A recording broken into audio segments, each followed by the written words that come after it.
Hi, you're watching Racing-Leagues.com with Steve O'Connor and Troy Allen.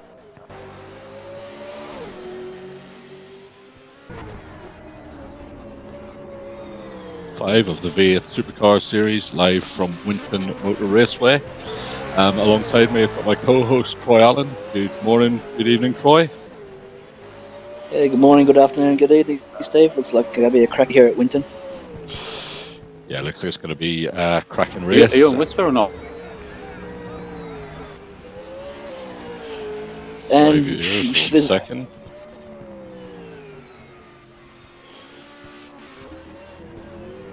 Yeah, looks like it's going to be a cracking race here from Winton today, Troy. We've got the three races with slightly different format, so to speak. So we've got three 25-lap races. The first race is a hard tyre only race. The second race is the soft tyre with a reverse grid. So the results from race one are reversed, and that's the start grid for race two. Race three is also a 25-lap race on the soft tyre as well, with the reverse grid from race two. So plenty of action going to be through the field, Troy. Hopefully they can all keep together on this track. yeah, definitely, Steve. I mean, you can try and avoid the situation we had at Barbagallo, but just before we get going, there's been a lot of drama on and off the track before this event's even got started, isn't there, Steve?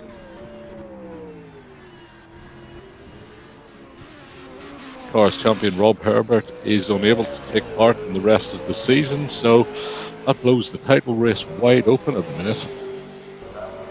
Yeah, it does, and he was a shock last-minute withdrawal, and it's really, I mean, that puts Dave Kinman really in a prime seat now to take out the championship. Absolutely. I tell you what, though, our returning double champion Brett Clark was obviously aiming to get as close as possible to the points before the Endurance Cup. That potentially gives him a shot at this as well now. Yeah, it definitely does. I'm just looking at the points table. So Brett is in 15th position at the minute and 279 points. He's only ran the one round. We've got Dave out in front on 795 points from his teammate on 774 points. So it's very close at the top between the two 555 racing teammates, with Clark showing the pace this weekend as well. So it'll be good to see how this pans out, but I think it's probably too late for Brett Clark to get right up there at the end of it. So it's probably going to be between the top three drivers, who's David Kinnaman, Gavin Cox, and potentially Dan Stevens, with an outside chance. Well, it does, and I think, but as you say, there definitely is too late for Brett. I think there's only 4 rounds left, including this one, and that just leaves not enough time even to make a charge for that title.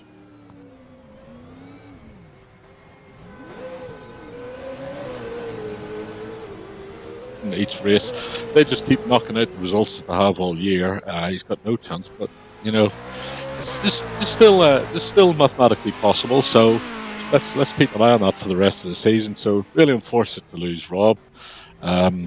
It's not ideal. Hopefully he'll be back for the next season.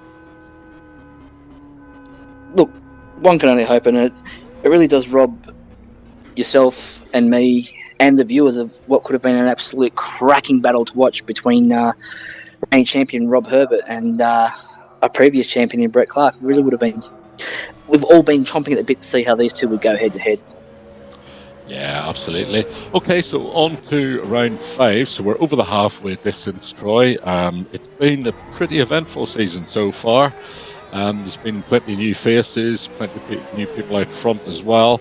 Up until this point, Rob Herbert had dominated in every race he was in, although it was closely run in a few of them. But now we've got an open field, so to speak, and we're at Winton of all places. So I've just got Winton map on the screen there for anyone who's unfamiliar with Winton. It's located in Winton, Victoria. It's a 1.261 mile or 2.03 kilometre 12-turn circuit. So it's a very challenging track, isn't it? It is very tight and twisty, and it's crucial. Those hairpins are right at the crucial points of each sector. So to get a good run out of there is what's going to dictate a good lap time.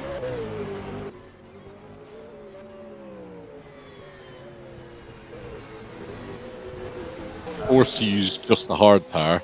It's probably not going to be so much of an issue, but later on in 2 and 3, it's going to be a question of, do we see stops, or is somebody going to try and lean the car all the way through? Yeah, look, I think that someone's going to go the whole race distance on a zero stop on the soft tyre. It's Brett Clark. He's maybe Dave Kinnaman and Gavin Cox. It's going to be hard to tell. This is a very tyre-hungry track, and it's just going to come down to how your car's set up and how well you drive that car.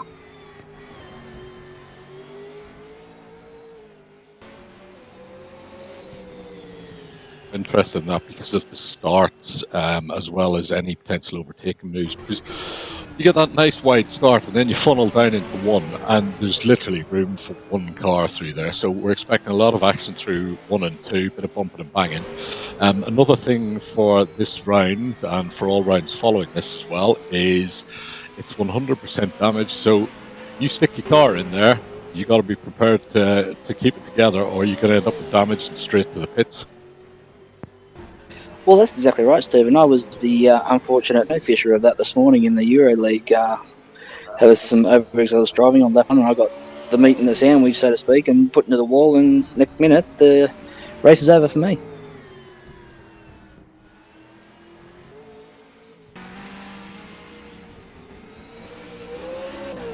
Where we had the very first exclusion, the 222 car got excluded for 5 incidents. We had a couple of other people who racked up at least 2 incidents in a race as well. So there were some hefty points penalties given out there as well. Yeah, and it's it just shows that the admins and the stewards are really taking a dim view to aggressive driving and overzealous driving. And yeah, as you said, the 222 car, he was the beneficiary of a exclusion from last weekend's results.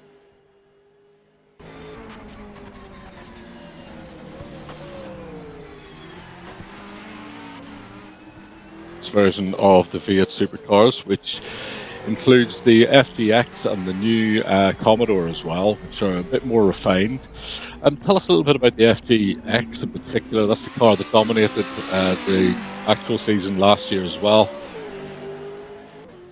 Yeah, the FGX, it's the swan song for Ford in the Falcon generation, in the Australian market anyway.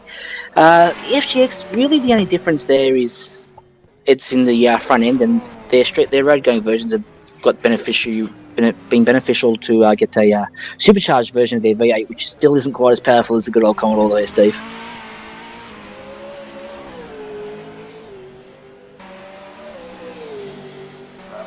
Clearly see with this massive rear wing now that Ford have finally gone the right direction, got that rear end settled down a little bit. It's beginning to show on track as well, isn't it? Definitely, they seem to be a little bit more stable, but that's one thing I've noticed personally watching these guys go around is the rear ends have been quite lively in the Falcons as opposed to the Commodores. But in saying that, the Commodores have always had this aerodynamic superiority over the Falcons. So now that the Falcons have probably caught on a little bit to where the Commodores were getting that advantage, it makes it a little bit more interesting.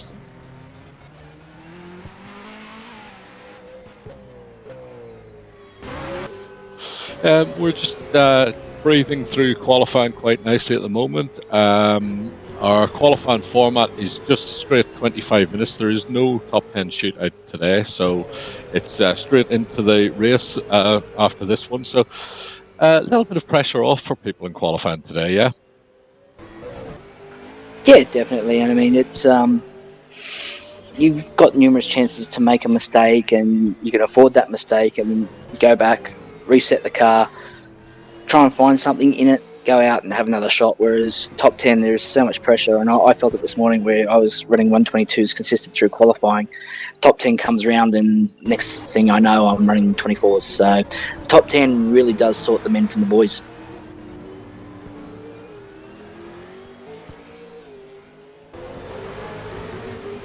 The order of 12 months to be able to, for me to be able to turn what I've done in qualifying into something decent in the top 10 shootout. So it is difficult, and it's taken away that little aspect today, but they're going to be busy enough with the 3 races. Oh, definitely. I mean, 3 races, and like you said, you got a reverse grid through for race 2, and then it's the culmination of the results for race 1 and 2 that gives you your starting position for 3. We know very well we've got Gavin Cox and Dave Kinnaman, both 1 and 2 in the points. CRC, we've got the returning 2-time champion Brett Clark. He's out in front at the moment on a 121.232. They're looking pretty sharp, trying to obviously get the number 7 Ian Hannon car a little bit closer to the front as well.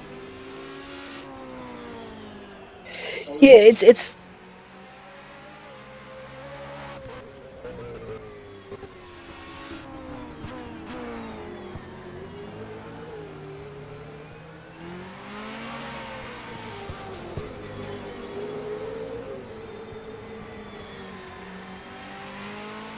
a huge field for this track as well. As I say, it's less than, but just over 2 kilometres, just over a mile long, so they're going to be busy all the way through this one. straight area here to have a break and grab your breath, have a drink, and compose yourselves. You're on the go, you're constantly there, and it's going to be interesting to see who can handle that.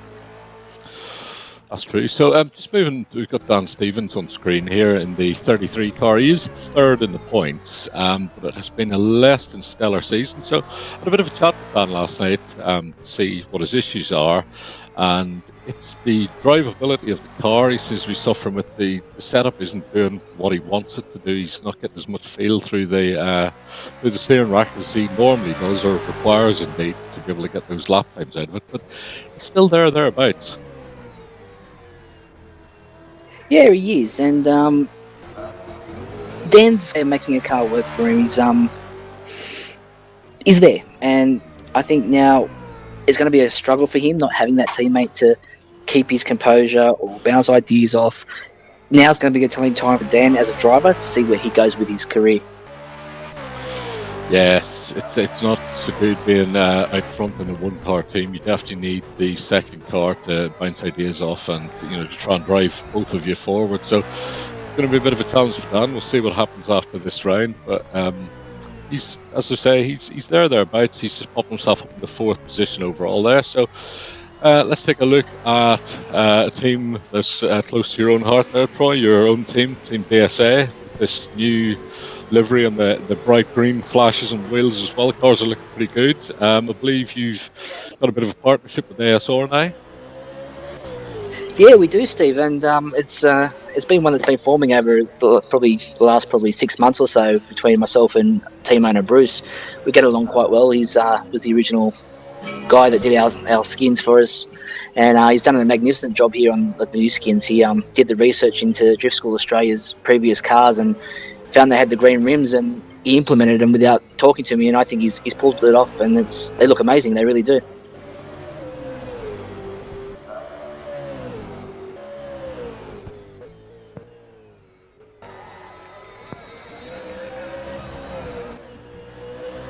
So you've both clearly got an outright number 1 driver who's right on top of it, and then you've got, should we say, the little bit older, sorry Ian, older, more experienced driver in Darren and Ian. Is that sort of helping young Kai in particular? If you look at that sort of relationship. I'm hoping it will. I had a bit of a chat with Kai this morning just before tonight's racing, and he hasn't been feeling the best and whatnot, but I just said to him that we just need to sort of rein it in a little bit. he's got raw talent, and he oozes raw talent. I mean, like I said, he was sitting ninth with the 123, goes out, comes back, cracks out a 121. He's got talent. He's got speed to burn. And if we can just harness that aggressiveness and show him when the right time is to use it, he's going to be one hell of a driver.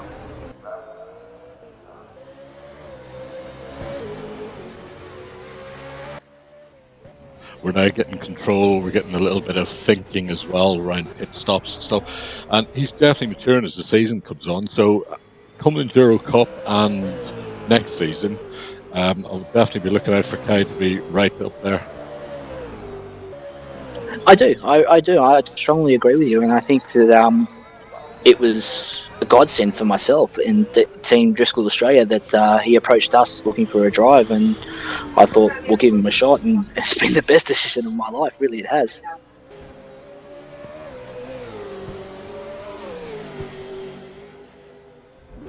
All the ASR cars. So we've got Wim Pengelly and Colin Bruns. I'll get it right this time.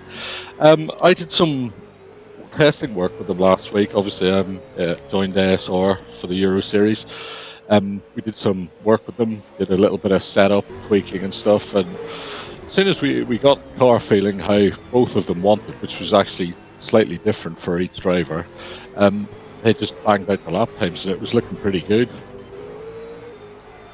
And that's key. That is key to having a good position on the track. Is if you're not happy with the way the car's feeling, you're not going to be able to drive it to its full potential.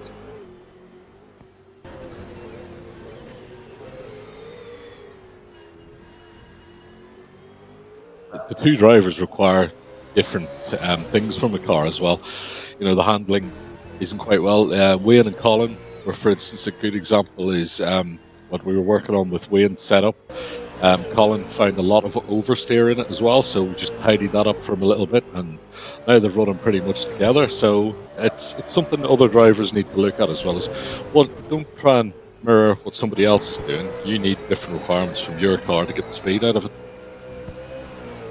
Well, that's it. Everyone's got their own different techniques in the way they'll approach a corner, the way they'll drive through the corner. I mean, you look at Craig Lowndes, I think it was last weekend at Melbourne in the Formula One support racing. You had him and Van Gisbergen's nose to tail, and you can see that Van Gisbergen was a lot more flowing through the corner, whereas Lowndes had a lot shallower entry. So those two different styles of driving would require two different complete styles of setup for the car to drive the way that they want it to.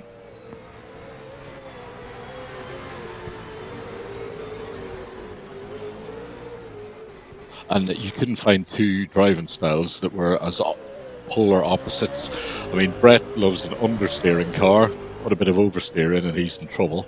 I'm the complete opposite. If I can't get an oversteering car, I can't get into the corners. So it's it's a challenge, and I think it's something that some of the drivers need to really look at, and just, you know, take a weekend off and figure out what you want from a car, and then do something around that. Well, that's exactly it. I mean, yourself and myself, Steve, are very much similar in the way in what we want from a car. Is we like something that's pointy, it's got good turning and good drive out of a turn. Whereas, as you say, Brett Clark, he likes something that understeers. That's just it just boggles the mind as to how you can have a car that does not want to turn being fast.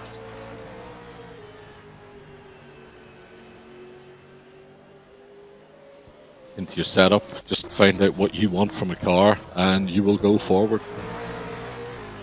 Well, that's it. If you're not happy in the car, then your car's not going to go anywhere, and neither are you. Definitely. And at this point, I'd like to give a big shout out to our marathon man, Rory Collins, who races in the European Series, has joined for this round down under. I believe it's something like 3 or 4 a.m. in the USA. Well done, Rory, and welcome to the Australian Series. Well, if it's 3 or 4 a.m. in the morning, I'd like to have the amount of Red Bull that he's had too. I think he's going to need a lot to get through this one, but very good driver as well. Did well last night, I believe 2 podiums from memory, wasn't it?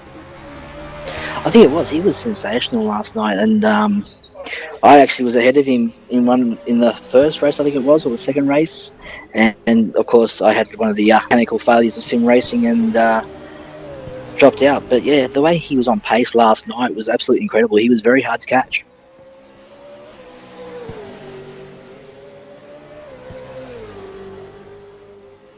Driver as well. We went side by side around several of the most tightest corners in racing around mid-Ohio.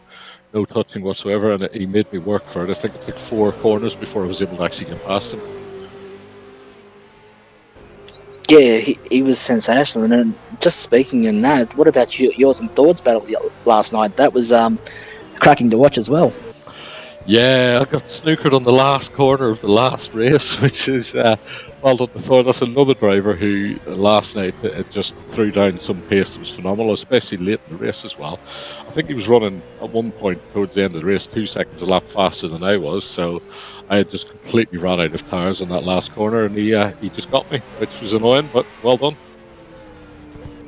Look, I think Mid-Ohio was very much a tyre killer, and I haven't really had the best of seasons since we've gone overseas in the Euro League. I was fine at Northern Territory and all that. I think now that we're coming back to the Australian tracks, I'll have a bit more of a crack at it. But you boys in the Euros, it's those tracks are definitely something else.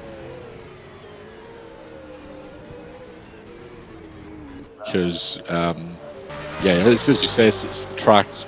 We're completely different in what we're used to with tracks over here compared to what you guys get. So it is a bit of a challenge, but it's fun. Now we're heading back down under again, so we'll see where we pan out after that. Yeah, definitely. And then we're off to one of my favourite Simon Plains. We're actually there Friday night with the good old trusty VK Commodores, and I tell you what, we had cracking racing in that too. Yeah, it's a stable of Racing-Leagues.com. We've been there so many times, and we've had an awesome race every time. And then for myself, obviously, I got another win last night as well, which is good. But all I managed to do was get to within 12 points of third in the points. So all that hard work, and Ian mirrored almost exactly what I was doing as well, except for the last race. Oh, I didn't notice that win there, Steve. Sorry about that, mate.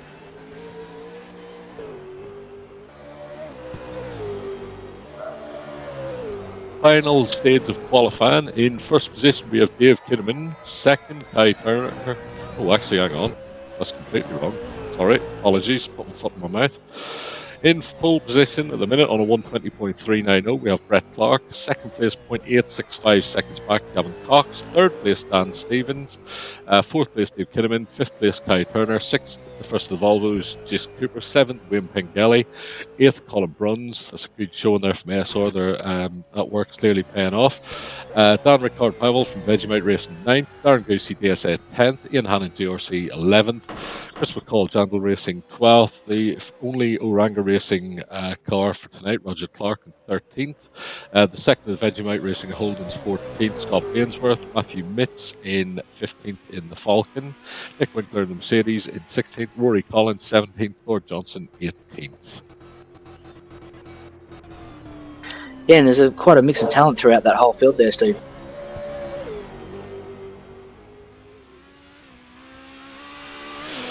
Yeah, definitely, Troy. It's you know what, it does show that the guys, well, apart from the anomaly, Brett Clark, the guys that are doing both series are struggling a little bit to get the pace for one or the other. Yeah, it does seem that way. And I mean, unfortunately, you were seeing Ian down there just outside the 10, and then we've got Dan up there in the top 3. I know, it's and then it was the opposite last night as well, because Dan was struggling a little bit, and then we had Ian right out front. So we're running different styles of tracks in both series, which is obviously catching people out a little bit, apart from our race leader there. Yeah, definitely. I mean, we know that Dave Kinlan himself has said that he likes a short, sharp turning track, not one that has long turning, loading corners. So, which seems to be more of the style of Euro track. There is a lot of loading corners, whereas the Australians, they're very short and sharp. And it's the same in real life racing. Everyone has their favourite tracks.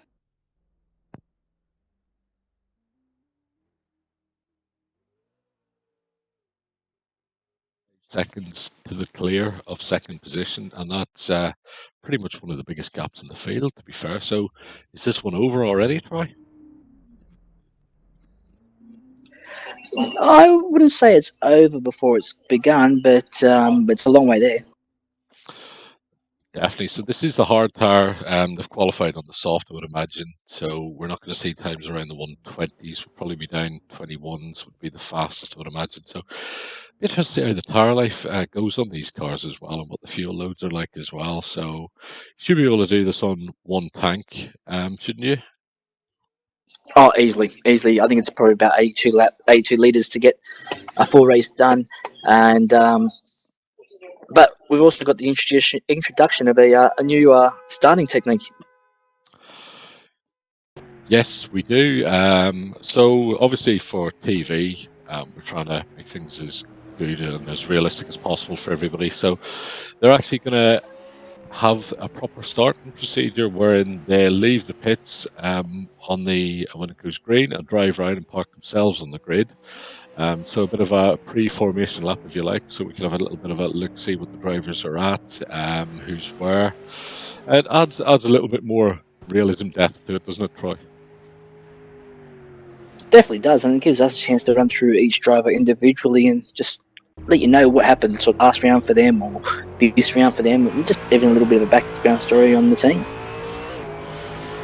Absolutely. So it should be good. So looking at the weather forecast, there shouldn't be any rain. It's a track temperature of 20 degrees and air temperature of 29 degrees. So we expect that track temperature to rise in accordance with the amount of cars running around as well. And as we know, a hotter track surface equals a little bit more grip, but potentially more tyre wear. Definitely more tyre wear because it brings out the oil in the bitumen surface there, which then causes the car to slide a bit more, which then causes your tyre wear to increase. Yeah, another thing to note around this track as well is these curves. They are something you do not want to be hitting too much at Winton. They are quite big, but if you get the car balanced right and set up right, you can ride them quite well, which is something that I've probably got a bit right for the boys this weekend. They can take the curbs a little bit. Yeah, that's the thing, is if you hook your tyre over it enough, it'll pull you round. But if you don't get it all the way over, you're going to bounce back off again and you're going to understeer. Definitely, providing that you haven't got the car set up. These are definitely a track like this is where you want to have a very similar street style track setup, street circuit, sorry, that can take the punishment of riding the curbs. Otherwise, if you've not got that, don't go anywhere near them.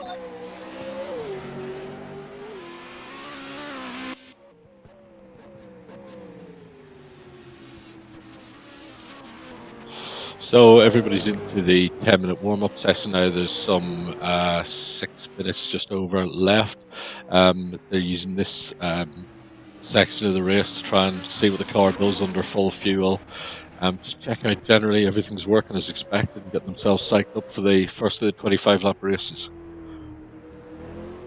Well, this is it. This is the crucial session. I think this is probably more crucial than qualifying, because here you get a feel for what the car's be like come race time, and it gives you a chance to sort of clear your mind, get out there, find a rhythm for the car and the way it's going to be with a full tank of fuel.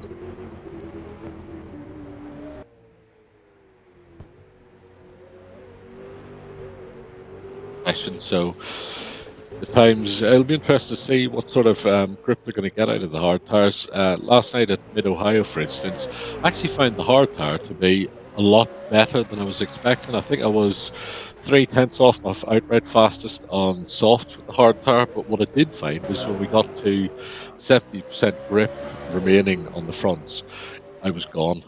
It was completely unrepresentative. Yeah, those tyres yesterday at Mid-Ohio, they were very strange in the way they worked. I mean, I found that the hards didn't seem to, I don't know, hold up to the punishment as well as the softs, and yet the softs didn't seem to want to have any durability to them. You hear it in Formula 1 talk where, a few years ago people were dropping off the cliff.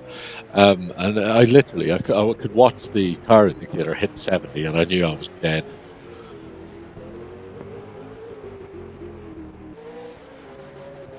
And that's exactly right, Steve. I mean, tyres are crucial here. We're going to see what's going to happen here with these boys, with the hard and soft. It's going to come down to who's going to manage the tyres the best.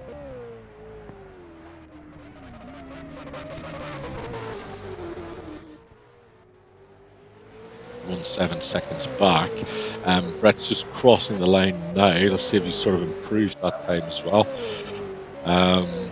Nope, no improvement on this lap. So DSA looking half decent there as well. Yeah, definitely. And I just heard over the team chat there with Kai and the team manager that he's quite happy with that car on full tanks and hard tyres. Okay, so let's see. We'll see if that 70% phenomenon happens at this track. It could be a little bit track specific as well. We have seen that before.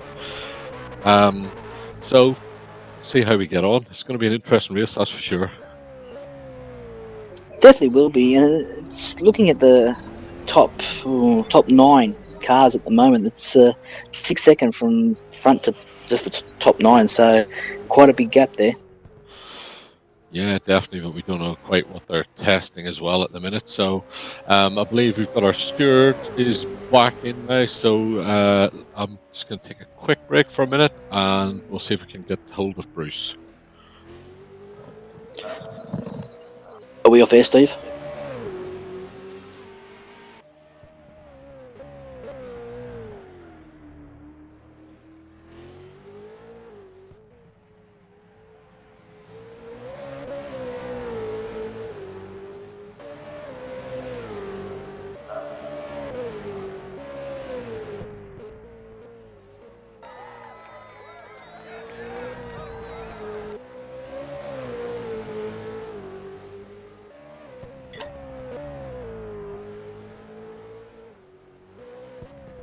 Before we go live, Steve, need to talk.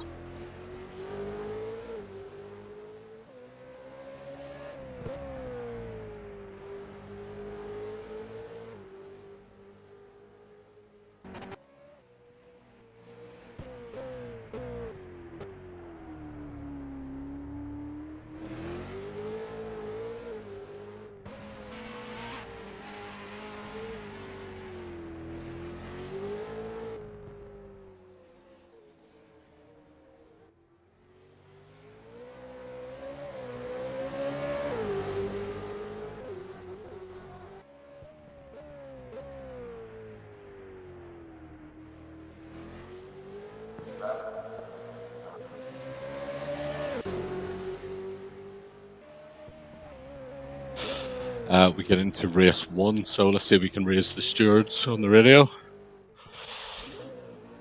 Bruce, Stephen Combs, have you got me? Morning, Steve. Morning, Troy. Yeah, Yes, so we're just running through there to let everybody know we've got the stewards on online as well. So a couple of minutes to race. Everybody all settled and ready to go? They do appear to be so far anyway, yes.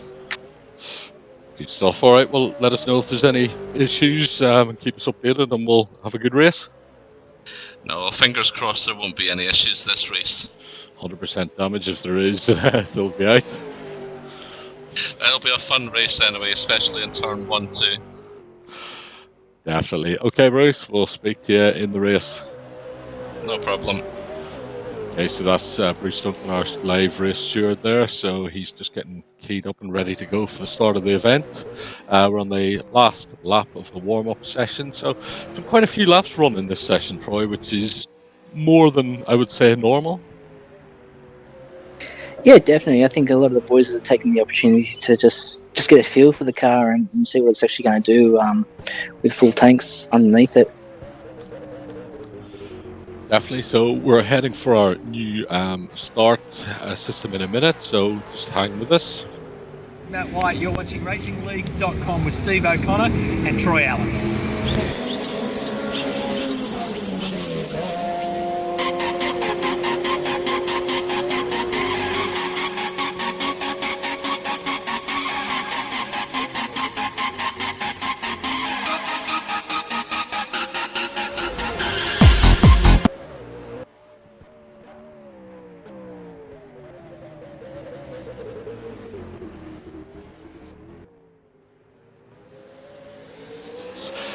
This is the hard tyre race to get us started with, so shouldn't see too many issues around tyre wear or anything, but this start is going to be interesting to say the least, Troy. Oh, it's going to be hugely interesting Copy, because Troy, I've got you. this is going to determine just where everyone's at with their tyre wear, because this is a hard tyre race, and then you've got the two softs, so it's going to be interesting to see, I mean, how they go about their outlap and everything like that.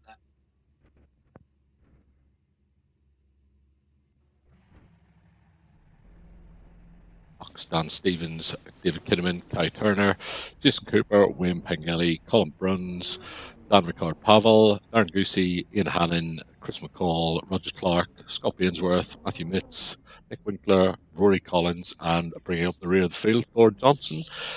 Thor, not one of our qualifying specialists, so watch out for him in the race. And we'll just bring up the track map again so everybody can be aware. Look at the highlighted area 1 and 2. This is something to watch off the start. This is going to be where the action is.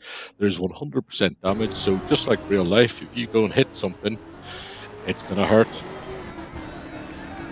Oh, big time, Steve. And 1 and 2 has always been a trouble spot, even in the real life series, because the track, it deceives you a little bit there. It actually narrows before it comes into turn 1. So when you think you got the room, it disappears very quickly. I would not want to be starting it in mid-pack. That's going to be a potential disaster. And just, the mid-pack's always where it happens. Yeah, Troy, I was just going to point out we've got a potential issue already. The ASR Wayne Pengelly car is sitting in the pits. No, he's just left now, but Dave Kinnaman is still sitting in pit lane. Ooh, that's going to be a penalty. He's got 3 minutes, I think it is, to exit pits. Oh, and there he goes, as if.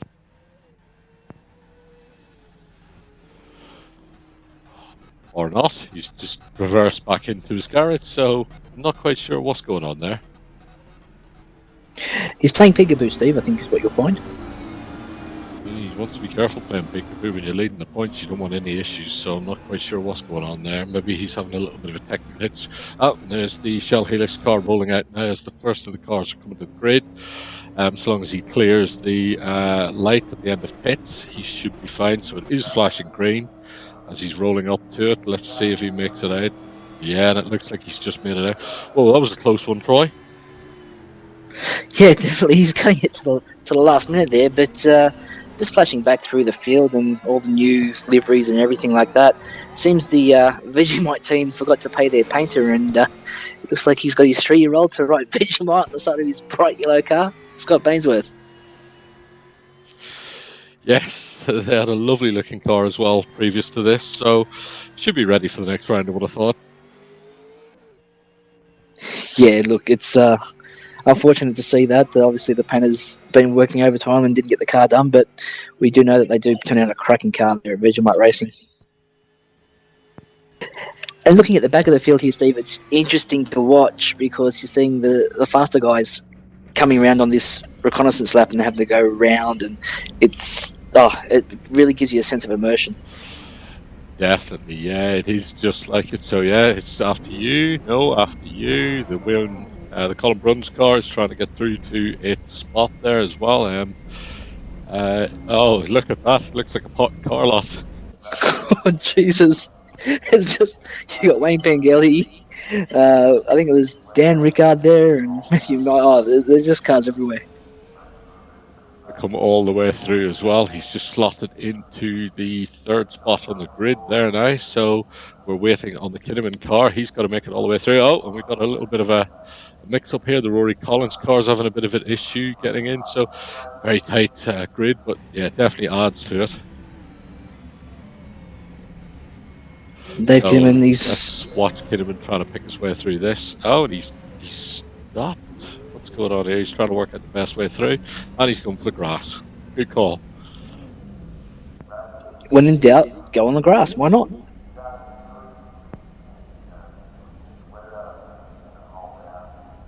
Probably not the best feeling for these cars. No, definitely not. So we've got everybody lined up. We will shortly be setting off on the formation lap from the grid. I can hear the engines go. In fact, there's Brett Clark moving off now. So last systems There's check. been a moment. Have a look there. Gavin Cox was either asleep at the wheel and had his teammate go right up his rear end. Oh dear. And it caused a bit of a traffic jam there on the grid, so be interesting to see.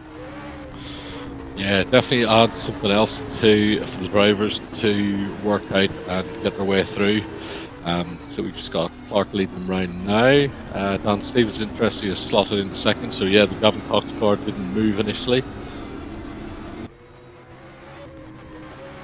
And it's going to be interesting to see. Probably not take too much notice on this race with the hard tyre and how much weaving, but definitely in the next two races with the soft tyre as to how much they try and put some heat into these tyres, because you want to try and not overwork the tyres to save as much percentage on each of those tyres for the rest of the race. Yeah, apologies to our viewers there if you get a little bit of stuttering. There seems to be something happening server side there, but we should be okay to go.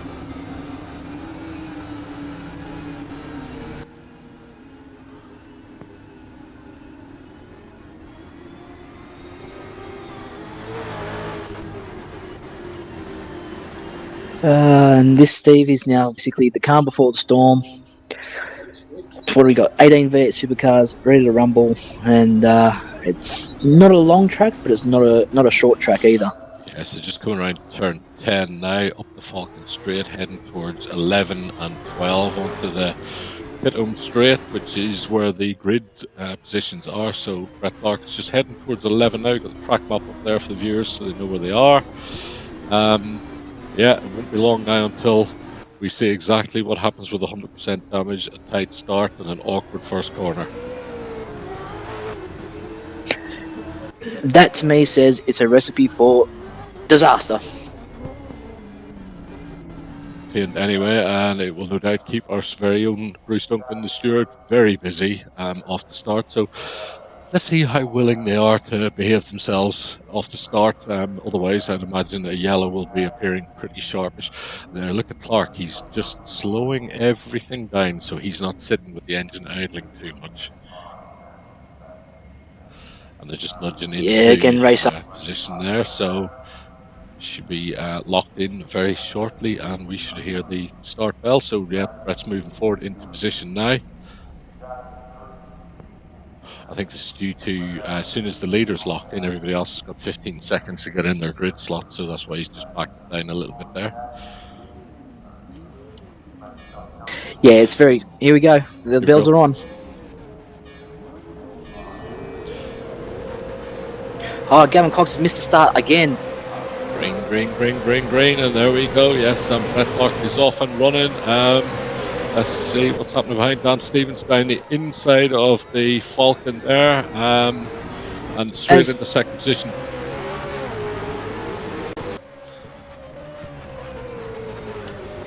Oh, there's been a massive moment. Jason Cooper into Kai Turner. Yep.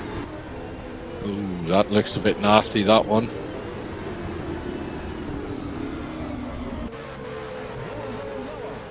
Yep, full course yellow, so we're just on the replay now, and we had the Pengelly car up the inside, out the outside there, and something's happened obviously from that side, so let's have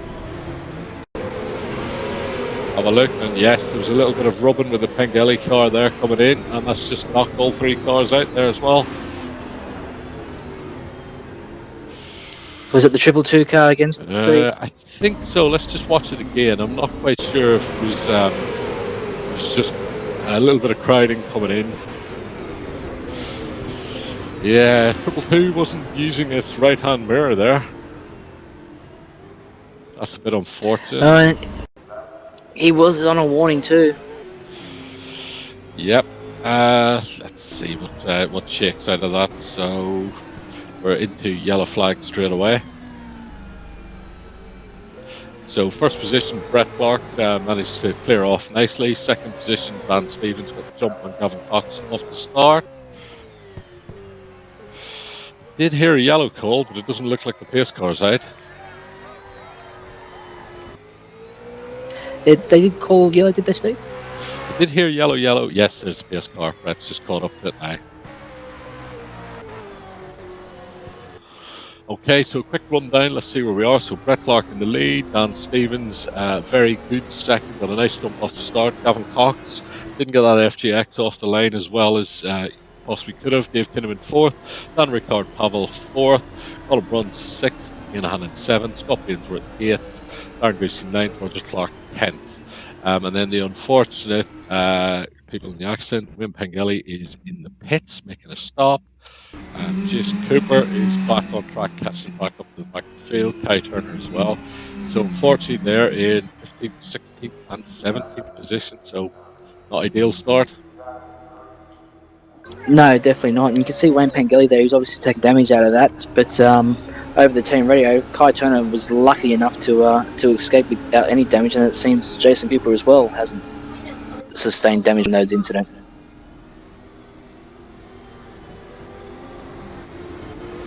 For the front of the ASR car, so yeah, he's probably had a little bit of front right steering damage there to get sorted out, and might have just been a bit of body work on the Volvo, and Kai Turner just had plenty of room to spin around and get away with it. Yeah, it did, but from my screen it almost looked like he ploughed in straight into the wall, so obviously he got away with that. Yes, but it's good to see that they've both survived anyway, and the Pengelly car is back on track as well.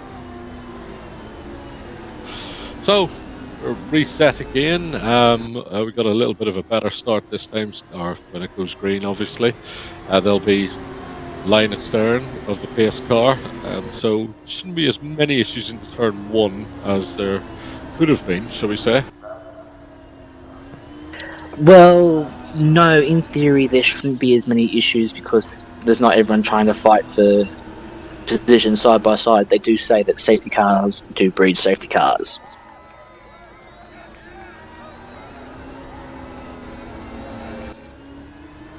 Or off a restart as well, because it's very difficult to pass anywhere around here, isn't it? There's really only a couple of places to make a passing move, and there's obviously the two hairpins. You can maybe stick it down the inside into the final sequence of corners down the back there, but I think realistically you're only looking at probably 2-3 places to really make a safe passing manoeuvre.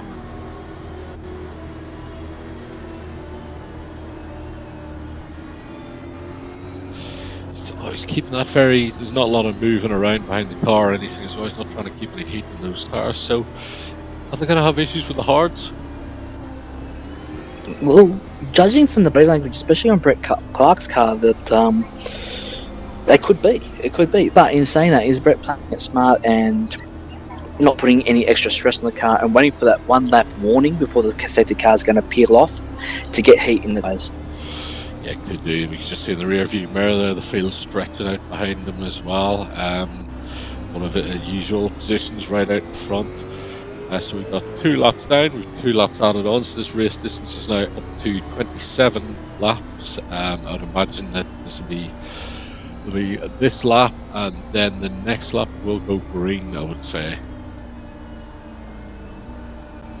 And he is hoping that it is that case because those boys, a couple of those boys might not have put enough fuel in because sometimes it can take a while to sink in. Just yes, if there's a safety car, we're gonna get extra laps. That's true, and to be fair, we've had pretty much a safety car in at least one race of every round, so they should be well used to it by now. So I would hope they've put a few extra gallons in there, or a few litres. Yeah, definitely, and probably one of the big benefactors from this safety car and this massive incident there is probably Ian Hannon. It's seeing him jump up the grid a bit there to position 7.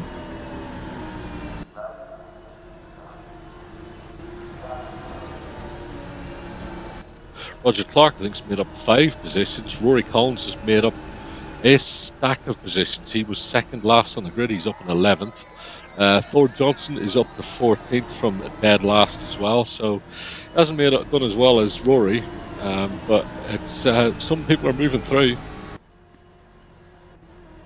There's definitely a lot of movers and shakers, and it's just amazing that one incident like that can see a whole race turned on its head. You've had Wayne Pangelli go from a top 5, I think it was, or actually top 10 at least, down to last, and Jason and Kai again. They've been guys that have unfortunately involved in that incident and been put to the back end of the grid. So good practice for them in the reverse grid. When I look back at that replay as well, I'm not quite sure what Triple 2 was thinking, because the Volvo was right alongside, so he's just probably not seen him from the looks of it, and you've got to do better, haven't you?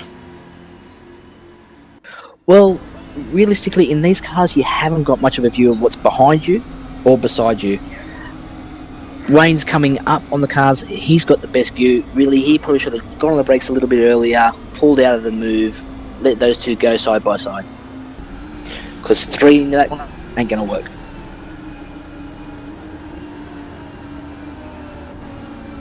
I don't know what he was doing. He seemed to be wandering to the right hand side and crowding the Volvo, and it's all kicked off from there. Yeah, it was actually a pinball machine there, and he's bounced off the Volvo. He's then bounced back onto him and pushed him into Turner, which has then caused someone to go right round, and then all 3 of them to go round, and it was just carnage from there. Okay, so But it will be interesting to see. So we've got the 555 boys in 3rd and 4th. We've got the GRC boys in 1st and 7th. They're pretty much the closest teammates at this point in time. But you can't knock 555s. They're there. It's going to be a result here that the 555 boys, they just want a consistent result, cement points, and they'll keep them at the top of the championship. And so far, you got Gavin in 3rd and Dave in 4th. I think that's pretty solid. Yeah, which it's going to be interesting between these two for the rest of the season if they're going for the championship. There's nothing between them in the points, literally. So I'd say they're going to fight it every way. Yeah, and you got to draw a line as to how much you fight for your individual glory or team glory as well.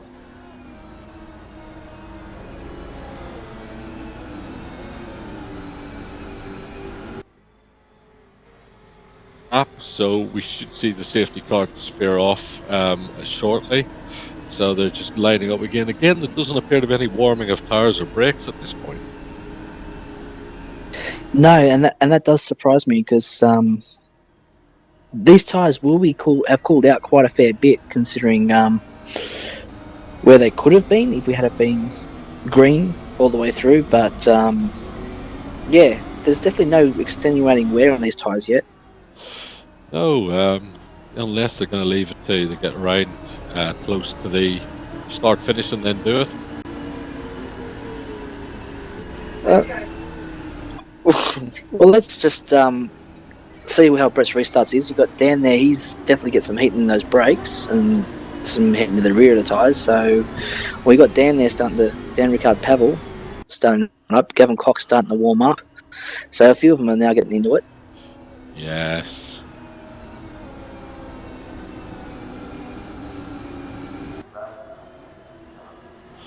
Okay, so yeah, we're just getting ready to let loose shortly.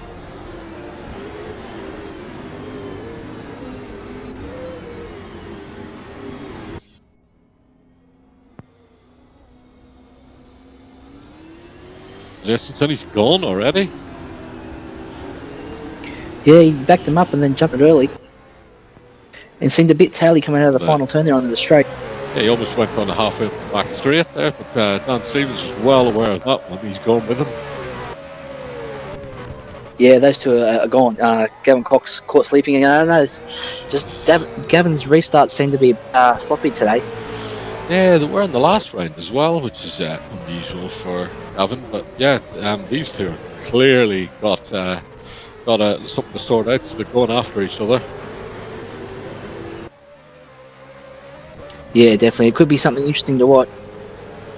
Yeah, so we're just around the back of the track now, and that Red Bull New Zealand Racing Mercedes is right on the back of the Rizla GRC car, and he's right closing up on the brakes onto this one. Hopefully he's going to try and pop out and make a move soon. Yeah, he's definitely filling the mirrors. Is he ever? And then we're going into the back end of the circuit now, and he's tucked right under that rear wing now, coming out trying to get the car down and match the pace of the GRC Nissan in front. Yeah, this one definitely seems to have just that slightly better drive out of the turn, but for top end charge, you're definitely seeing Dan Stevens definitely got the horsepower. Yeah, it looks like Gavin Cox is closing in a little bit there as well, which tells me that 69 Rizla Nissan isn't running at full pace at this point.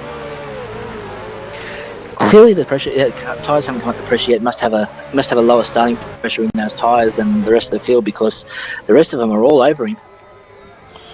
Yeah, here we go again. So Stevens is closed right up again under the rear wing through 1 and 2, down into 3 right-hander. Sweeping line in through here, a little bit of a lock-up by Clark. He's really putting the pressure on here. Just in the background there, you can see Kinnaman's got the mirrors full of Dan Ricard Pavel as well, so battles all the way through here. And we've had Jason Cooper's had a snare in the back end of the field as well. Yeah, let's see if we can pick up that replay. So we've run through turn 1 and 2. Oh my God, you're not going to believe it. You're not going to believe it, Troy. Oh God, please tell me, Steve. 2 just took him out. Oh no. No, I do believe that the team manager and him were to face the steward before tonight's race meeting. Yeah, I'd imagine they'll be facing the stewards after this as well. That was... I'm not sure what's going on there. I think he's just a little aggressive. He's very much like Kai Turner in the early stages of driving with us. He's over exuberant, I guess, and he's putting his nose where it's really not wanted or where it really shouldn't be. And I think a week in the sin bin might be what he needs to maybe clear his head and settle him down a little bit, because the exclusion from results didn't work.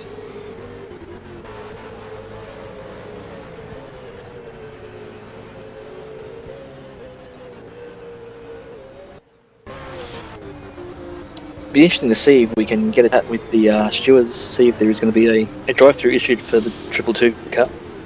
Yeah, we'll check and see in a bit. Just keep an eye on 5 and 55 here. So the 55 racing boys are properly getting hung up on each other at the minute as well. The gap in front is still 0.7 seconds, so it stayed pretty much the same. In this track, there's nowhere to pass.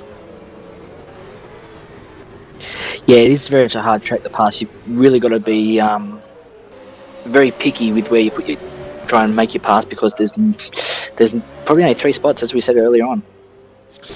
Yeah, and a bit of a shout out to Colin Bruns there in the second of the ASR cars. He's in 6th, keeping himself nice and clean, sandwiched between the 2 Vegemite. So is that a Vegemite ASR sandwich? Is that a thing?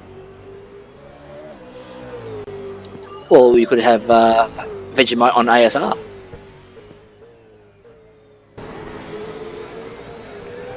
Moving back up front, so the Kinnaman car is obviously trying to get a shuffle on, because he's got the Vegemite car of Dan Ricard Pavel shoved underneath his rear wing, so he's trying to get a hustle on. But his teammate is right in front of that Xbox Falcon. It is just placing itself very nicely on the road.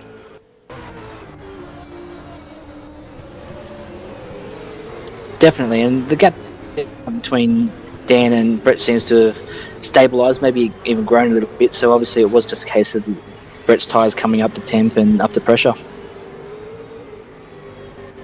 Very nice. He's still within sniffing distance, shall we say. You can smell exhaust of that DRC Nissan. I'm impressed with Dan's run here. From speaking to him, as we said earlier in the broadcast last night, we didn't expect him to be able to get right up there, but obviously he's thrown down the laps and he's staying with it.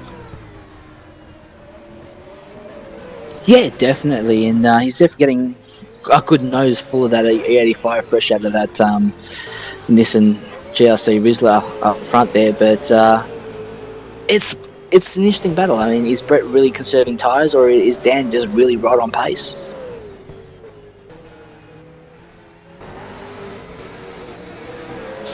I would say we'll see within the next probably 5 to 6 laps whether Clark's been holding anything back. Stevens is close to within 0.6 seconds of him now on this lap as well. Yeah, they're managing the gap, and it seems to be this is the way Brett can drive. He can drive to a number. He'll be keeping an eye on the gap in between him and Dan himself, and as it starts getting a little bit too close, he'll probably extend it a little bit, and then pull it off, extend it back, extend it. He's the consummate professional. He really is. Okay, so the battle for me is the 555 racing cars. The 1 and 2 in the points. Kinnaman in front of Cox. And Kinnaman to me looks like he's got a little bit of pace over Cox at this period of the race as well. Now, normally in a team situation, you would let the other car go. That would be fair, wouldn't it? I think you would. In a team's perspective of things, you would let the car that's further ahead in the championship, especially if it's leading the championship, to take priority on the track. But that doesn't seem to be the case in this team.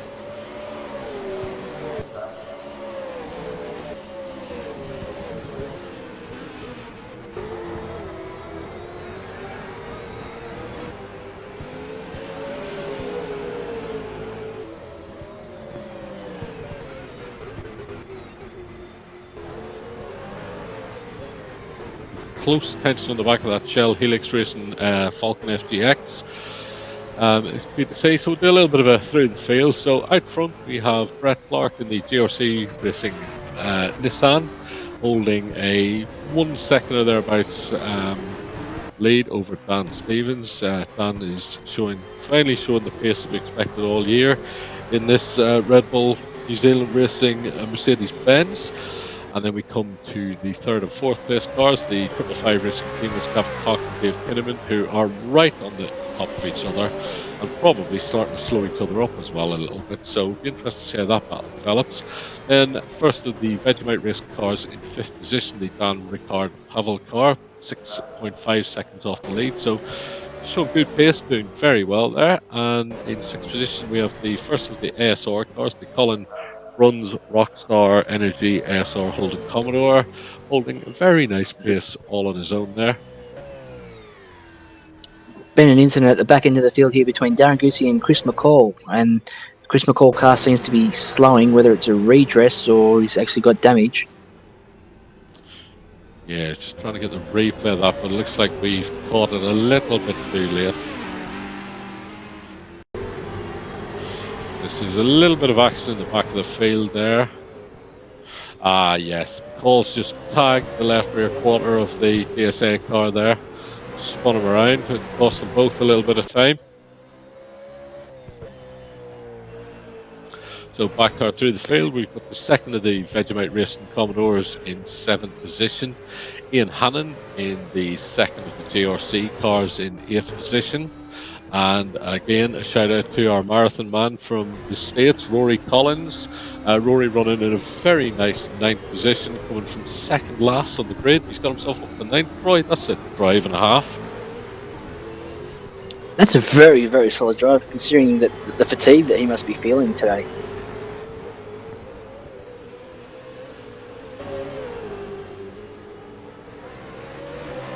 So, no, not quite yet. We'll just stay with this for a minute here. Rory is a difficult man to pass, and fair play to him as well. He's just put the car nicely in the way and getting going. Then we've got Nick Winkler Mercedes in 10th position. We have the recovering Wayne Pengelly in 11th, so he's moved up nicely there. And his old sparring partner there, he's out. Pengelly's just gone for a pit stop. I'm wondering if this is a drive-through. I dare say it could be a drive-through. Yeah, I think this is. We shall see if it's a drive-through or a stop and go. It's a stop and go.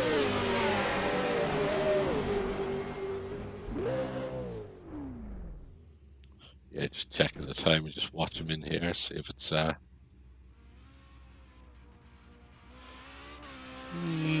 yeah, drive-through car 222. Yes, that is the serving the penalty for the earlier issue. So Kai Turner is up into 11th position, the recovering Kai Turner. He's got the Winkler Mercedes right in his target sights here as well. So he's got a lot of work there. He's 30.9 seconds off the lead. Yeah, I think you can pretty much kiss this race goodbye, unfortunately.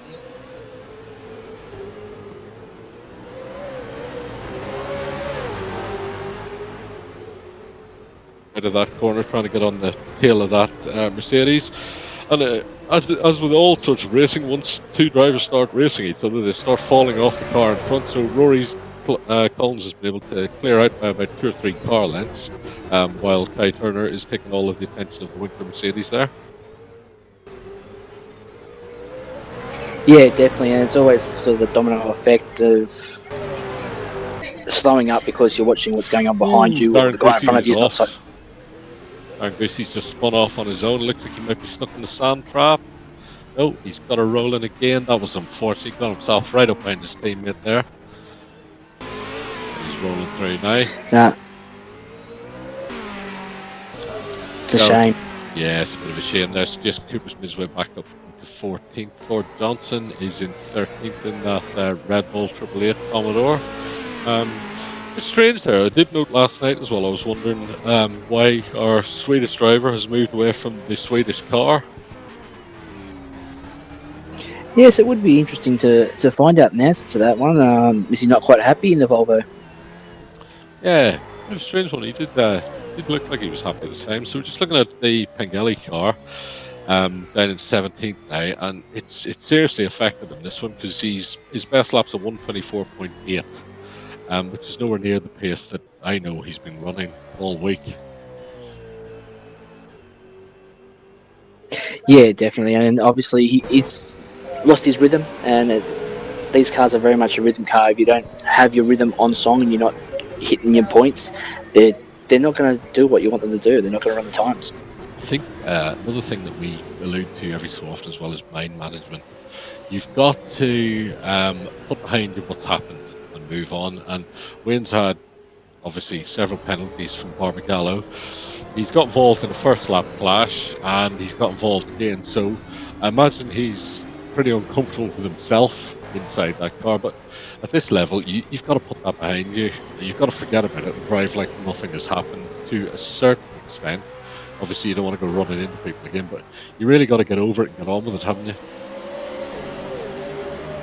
Well, that's it, and there's obviously something that is playing on his mind coming into this round. That if he gets involved in an incident, then he's going to be looking at some times on the sidelines. But that didn't slow him down or stop him from putting his nose where it wasn't really needed. And unfortunately, I do think he's going to find himself playing in the sandpit next round.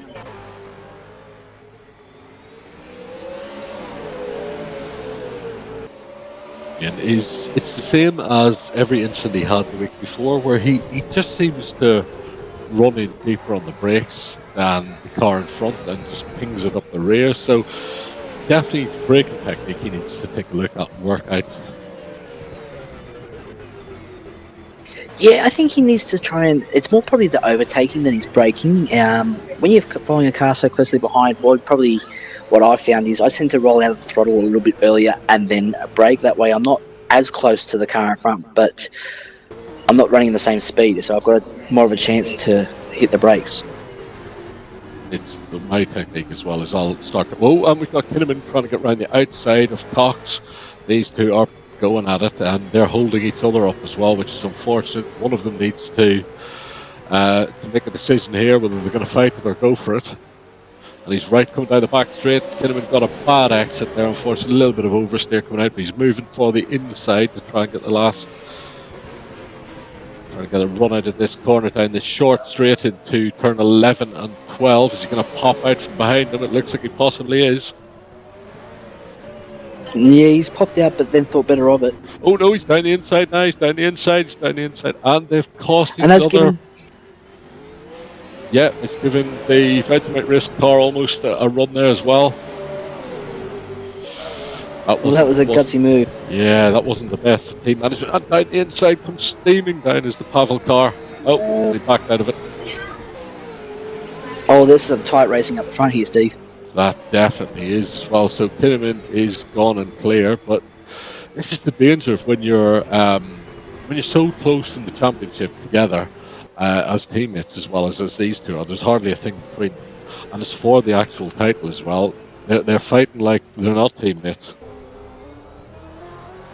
Yeah, and that's where they've got to sort of probably have, I don't know if it's communication or just try and work out or put, I don't know if it's their own egos aside or whatever it would be, and think of what's best for the team at the end of the championship too.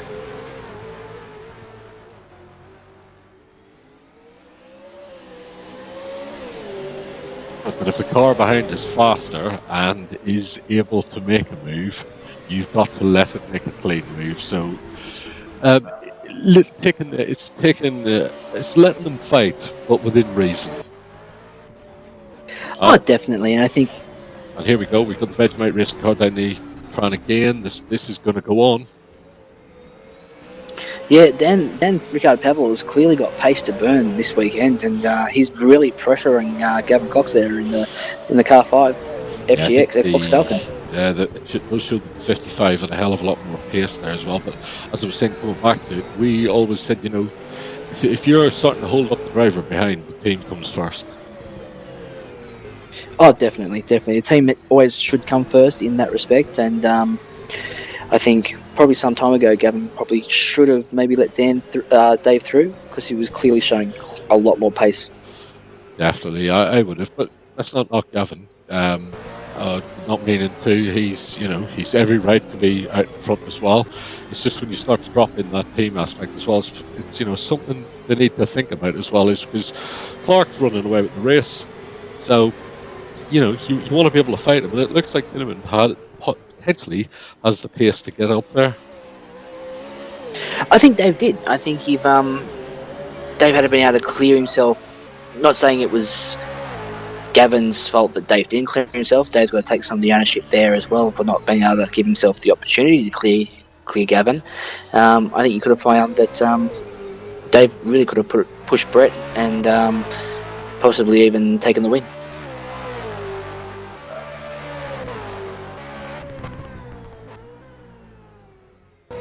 Especially after the bombshell of his teammate dropping out for the rest of the season. So it would have been good to see what we've seen in pre-season earlier. We had the Stevens and Kinnaman cars knocking each other around a little bit, shall we say. And these two seem to have that sort of relationship on track, where they seem to find the same piece of tarmac. So it'll be good viewing for us shortly. Dave's closing in. He's 8.4 seconds behind the lead now. So that leaves him 4 or 5 seconds behind Dan. So 10 laps to go in this race, so still all to play for here. Yeah, definitely is all still to play for, and if we wind back to pre-season, it was this very track that the reputation of Dave and Dan started. Around the race before, but yeah, it was cemented here, shall we say. Yes, cemented or fiberglassed or whatever the compound we'll use. So they're about to meet up at some point, I would imagine, towards the end of the race, but I wouldn't think that he will, I don't think by the time Dave gets there, if indeed he does get there, that he'll have anything to fight with. It'll be interesting to see how much the tyre that Dave's had to use to catch Dan, and looking at the sector splits, there's really not that much in it. I mean, first sector there was a 29.078 for Dan and a 29.075, so there's not much difference in between the two cars.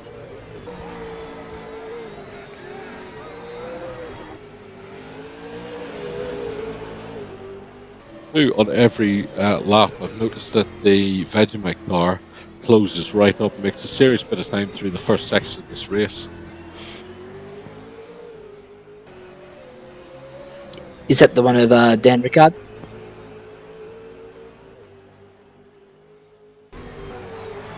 So 10 laps to go. We have Brett Clark leading 3.8 seconds. He's just pulled over a second out on that last lap as well over Dan Stevens. Dave Kinnaman is 8 seconds off the lead in third position, 11.3 seconds behind Gavin Cox. And Ricard Pavel 12.3 seconds back in fifth position. ASR's Colin Bruns in sixth position, 25 seconds off the lead. A nice handsome gap over the second of the Vegemite Racing car, Scott Ainsworth in seventh. 41 seconds back, 42 seconds back is Ian Hannon. So all the action is going to happen around seventh position now. So we just got them on track and they're all starting to close up. Ty Turner is coming.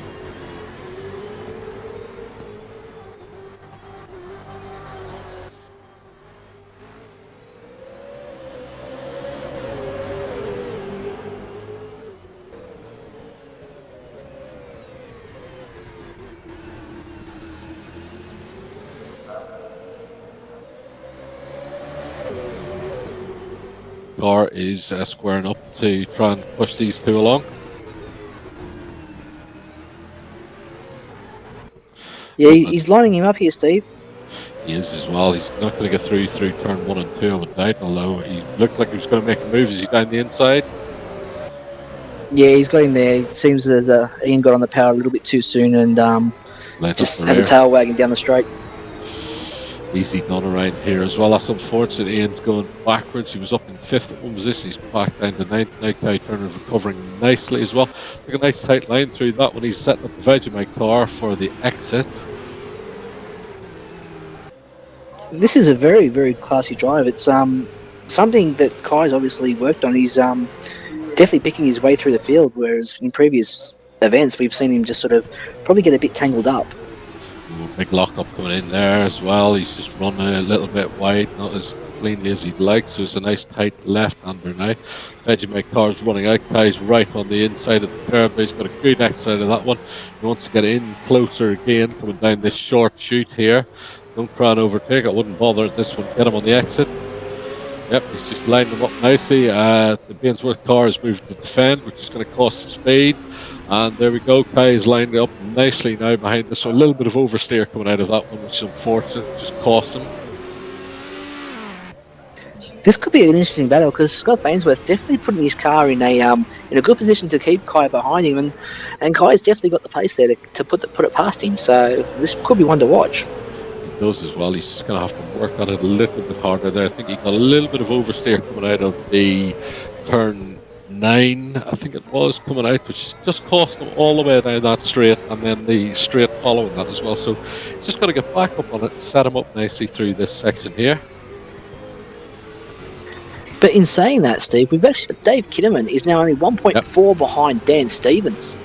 Just saying that, we'll move to that in a second. We're just trying to see if Turner can make the move on this lap.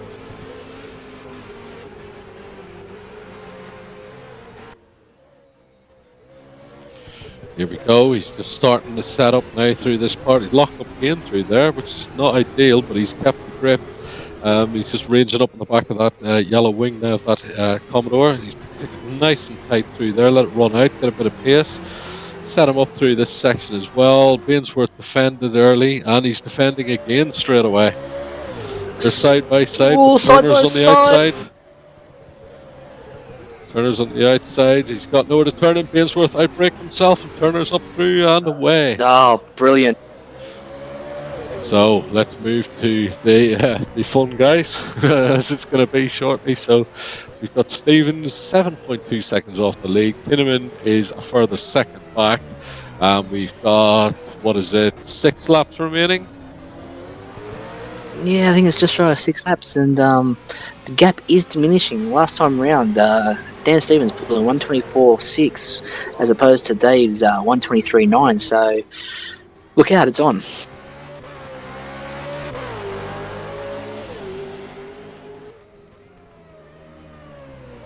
Keeps going up and down from there as well. So not the usual consistency out of Clark that we've come to expect.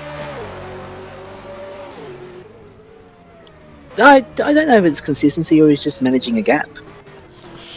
Yeah, that's true. I suppose at this point in the race, he just wants to get to the end. He's comfortable in front. So let's see if these two can make it uncomfortable for each other now.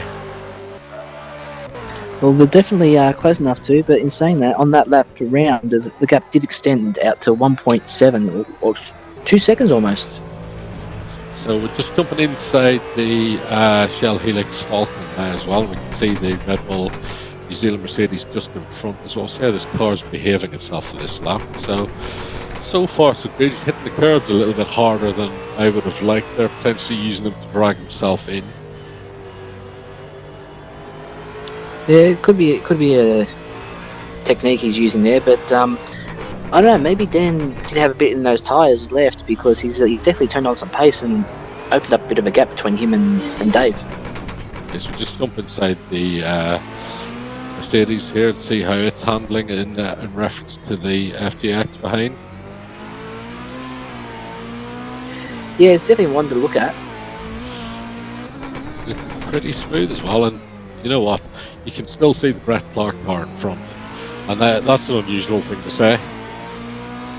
It is unusual. You wouldn't expect to see him up there, but there is quite a bit of lap traffic there as well. I was just about to say things are going to get interesting. So we've got a Volvo of McCall, is it no, Jason Cooper, who's had to make a pit stop. Yeah, unfortunately, this hasn't really been Jason's race. After that lap 1 incident, he's sort of been stuck there at the back end of the field.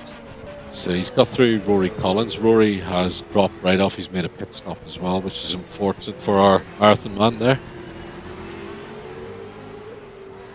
Well, it is. Bit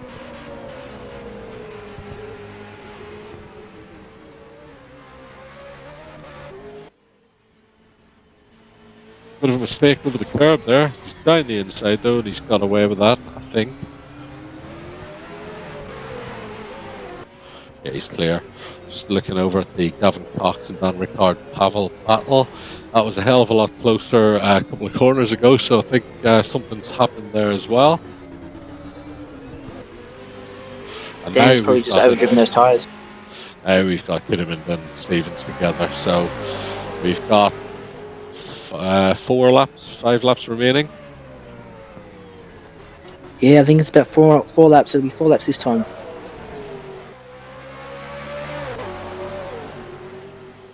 And Dave was nearly half a second quicker in that first sector.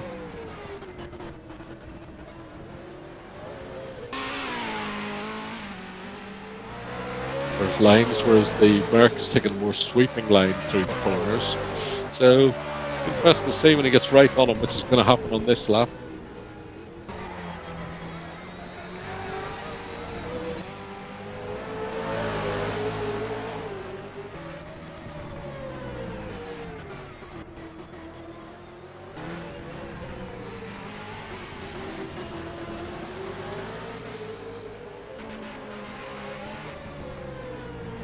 Now, and the Shell Helix 55 car is closing right up as well, so Dan is going to be feeling the pressure at any minute now. I think Dave's getting a real good nostril for that E85 fresh out of that Mercedes engine. Yeah, a little bit of a lock up there from Dan on the way into that corner, which pushed him out wide a little bit. If he does that with Dave a little bit closer, I reckon he'll shove the nose down the inside. Oh, definitely give him a bit of an excitement and the opportunity to, yeah, for sure.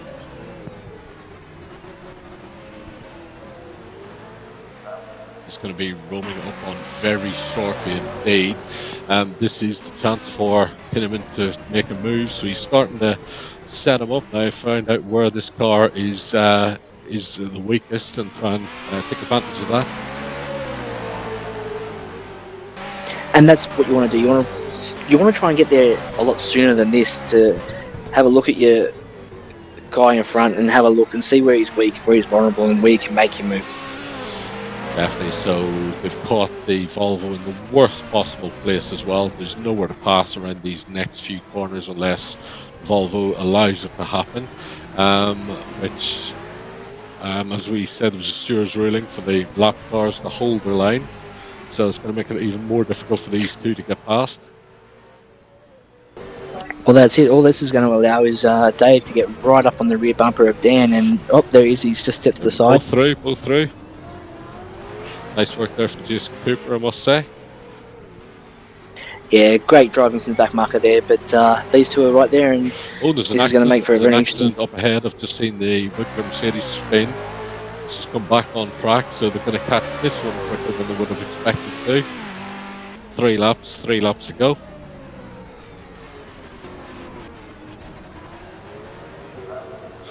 Very different lines through these corners from these two cars.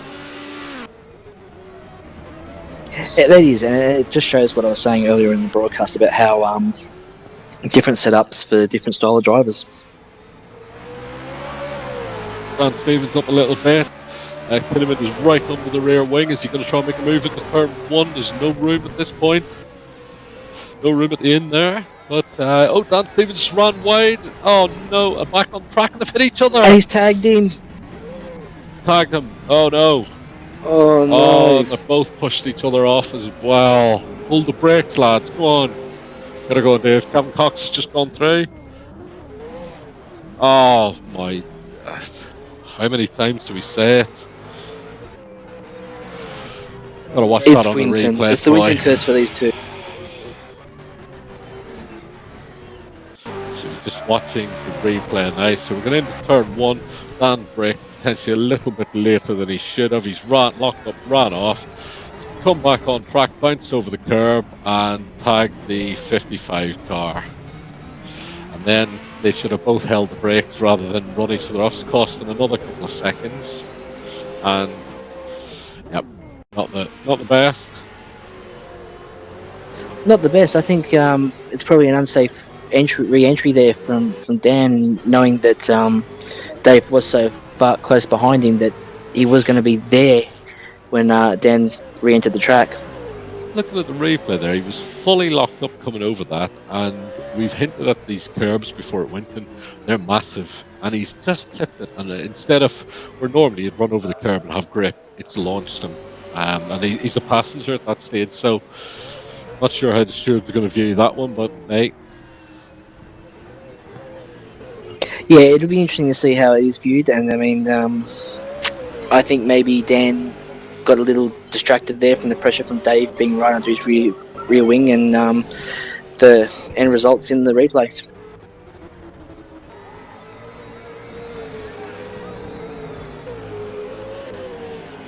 Front much this season, but he's thereabouts in the points. He was driving the race of his life, and it just all it takes is that one lockup and you're toast, aren't you?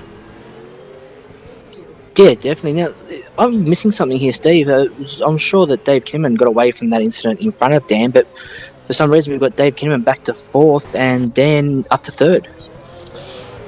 Just seen that. Let's have a look again. So we've got a replay of Dave in front. I think he's driven off track, you know.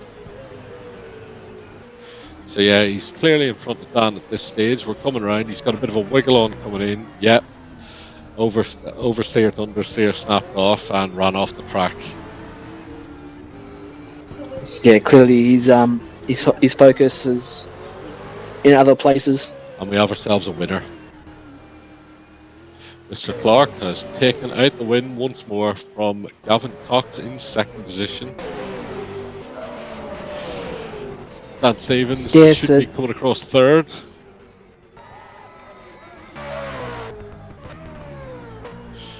Yeah, 3rd position for Dan, 4th position for Kinnaman, 5th for Rickard Pavel. Colin Bruns in 6th. We'll just get up the results for you all now.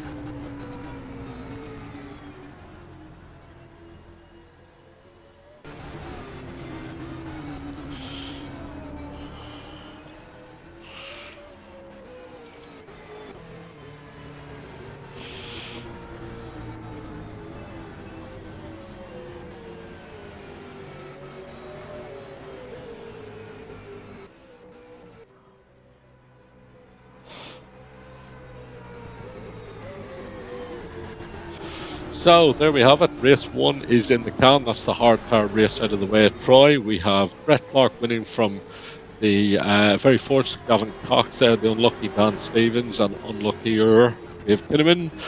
Rickard Pavel in 5th, Colin Bruns 6th, Kai Turner 7th, Ian Hannon 8th, Scott Bainsworth 9th, Wim Pengelly recovered all the way up to 10th. Roger Clark 11th, Chris McCall 12th, Rory Collins 13th, Aaron Goosey 14th, Nick Winkler 15th, Jason Cooper 16th, Thor Johnson 17th. And you know what as well, Troy? Wim Pengelly, fastest lap in the race. That's a shame. That's a real shame. He's clearly got pace to burn. I'm telling you, he's a very good driver. He's got a lot of pace. He just needs to get that bit settled down now, and it will come. But that's unfortunate. He could have done so much better with that. But well done, Brett Clark. Well done, Kevin Cox. Well done, Dan Stevens. Let's see if we can get them in for the post-race interview. So if you just stand by, viewers, we'll see what we can get that for you now.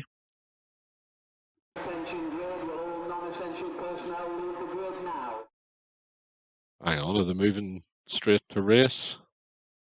They let it roll over. Oh dear. Real road is gone.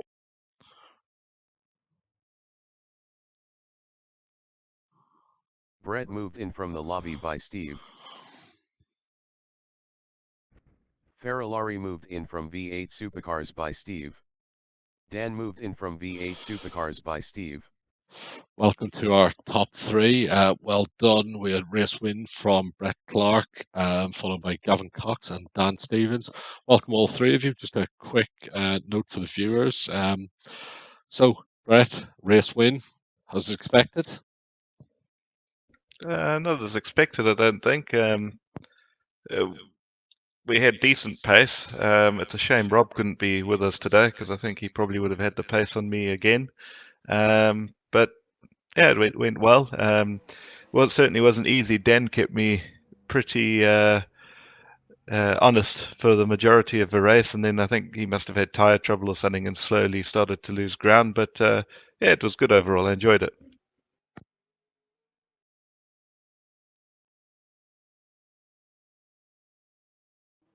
Third place there. Gavin, first of all, second position. A little bit unexpected, to be fair, in the last couple of laps. Car looked like it was struggling a little bit, particularly in reference to your teammate. Anything interesting going on with it, or? Steve, I'm having a unique sim racing situation. I'm getting a lot of jittering and cars jumping around in front of me, and it's just making the car extremely hard to drive.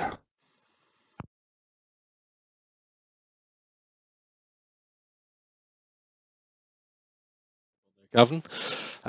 Dan, so third position. We were just noting earlier in the race that you were driving out of your skin and keeping Brett in sight. I think you just lost the tyres at the end. Yeah, mate.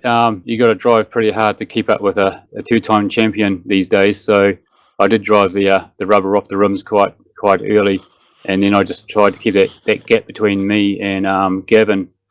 But then when I saw when Dave passed Gavin, I thought, oh no, here we go. And I saw him slowly getting closer, and I just had to push.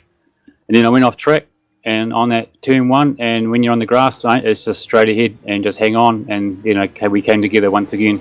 Yeah, we just watched it from the replay there as well. You were locked up straight into turn one, but I think what made the whole thing worse is this track and the height of those curbs. It looked like it just launched you rather than dropped you back on the track. So, passenger through that part then?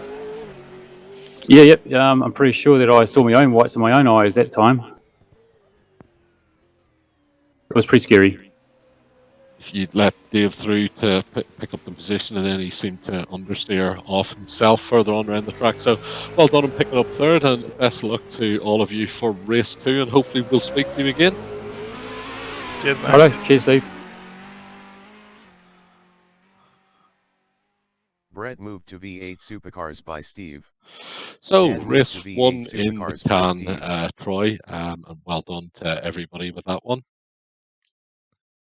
Yeah, definitely. And again, you'll see Brett Clark there at the front. I think Dan Stevens was lucky there to get away with the podium, and I guess Gavin was another one to get a lucky podium there to pick up the scraps from another incident. Yeah, a little bit unfortunate there that we've tripped over into a new session. They've lost the railroad, which is going to cost everybody a lot of time. So, just for our viewers new to or Factor 2 in particular, is it's got a dynamic track condition known as railroad, where when you lay the rubber down, just like the rail racing, it actually puts more grip out on the track as well. So, by changing over to restarting the weekend, all of the previous rubber is gone. So it's going to make things a little bit more interesting, to say the least, Troy. Definitely, because the grip these boys had last time out is completely gone. Yeah, so interesting to see what happens from here. So I think they're just going to run a few laps and get warm up. So we're going to take a short break and we'll be back with you in a second. So we'll keep the live feed on. So we'll speak to you all soon. Ferrari moved in from the lobby by the server.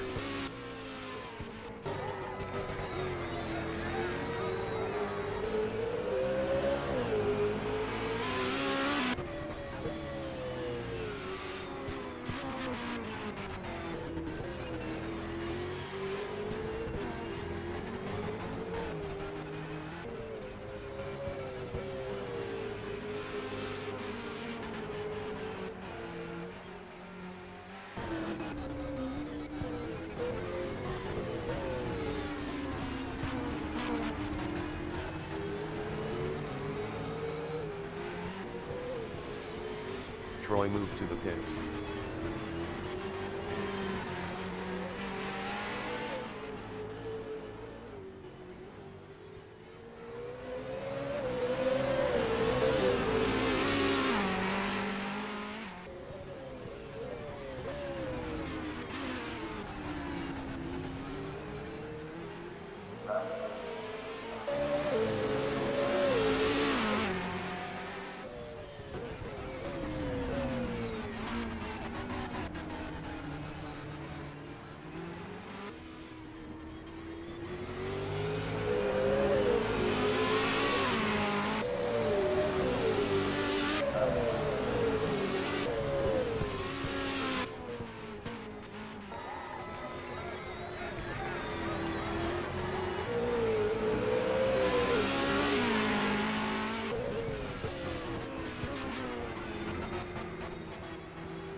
Can you hear me, Dan?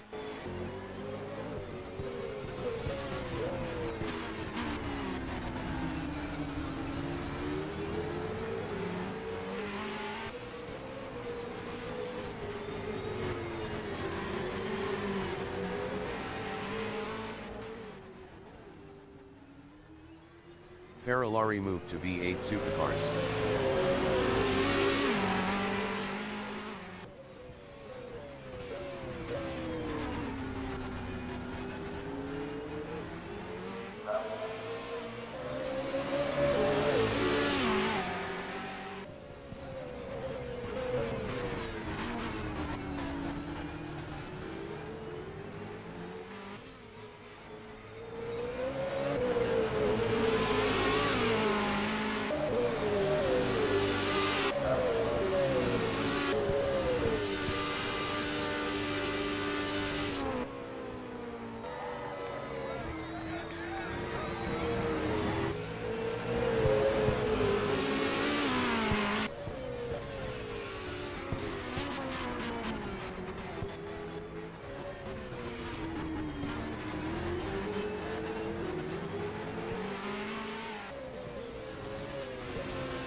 Yes, Steve.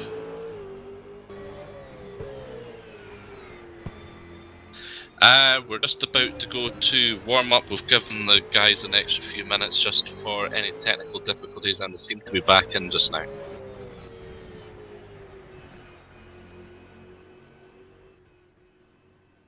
Troy entered channel. Troy moved to the pits.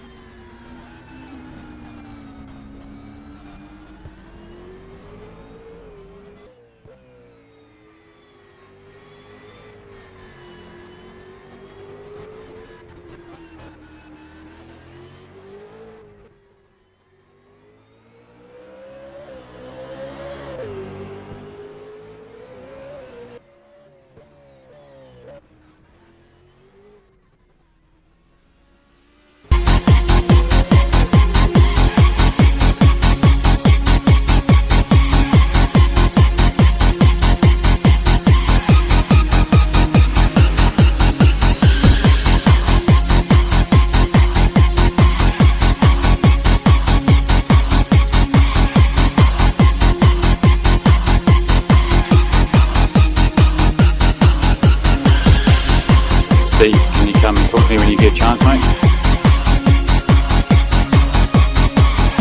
Right, you're watching Racing-Leagues.com with Steve O'Connor and Troy Allen.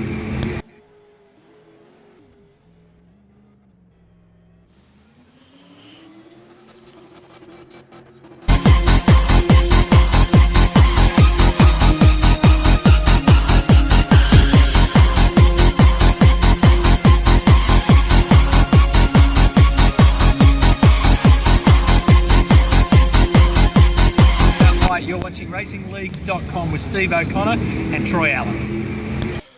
So welcome back to our viewers on YouTube. We're just getting ready for the warm-up for race 2, so track action will commence very shortly.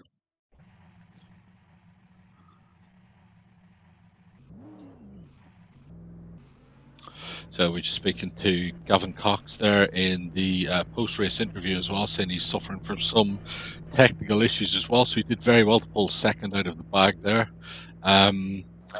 So that's the kind of days you want, Troy, when you're having a bad day, second position. I'll take a bad day to get second any time of the week.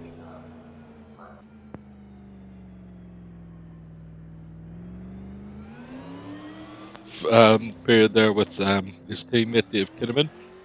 I think he's just upset that he's lost the points, and then the further mistake a little bit later on as well. So a little bit unfortunate. Yeah, it is a little unfortunate, and it'd be interesting to see what bearing that has on the championship as well. Yeah, I think it's still going to be pretty close. Gavin should have moved ahead as well. So, just when we were just talking there behind the motorhomes there, Dave was just telling me that he was more annoyed with himself for what happened following the incident with Dan, was that the tyres on the car, obviously at that stage there was not a lot of grip left, but they got so warm during the spin that when he went for the next corner, turned in his usual position, there was nothing there, so he just slid off the track, and that cost him that extra position.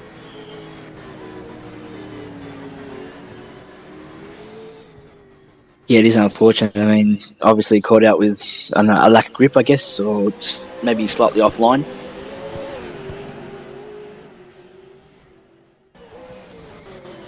But when he went to turn into the next corner, that was that. Yeah, it's an unfortunate thing, but it's going to be interesting now, reverse grid. We know that Brett Clark's not known for, how can I put this diplomatically, his finesse in getting through the field.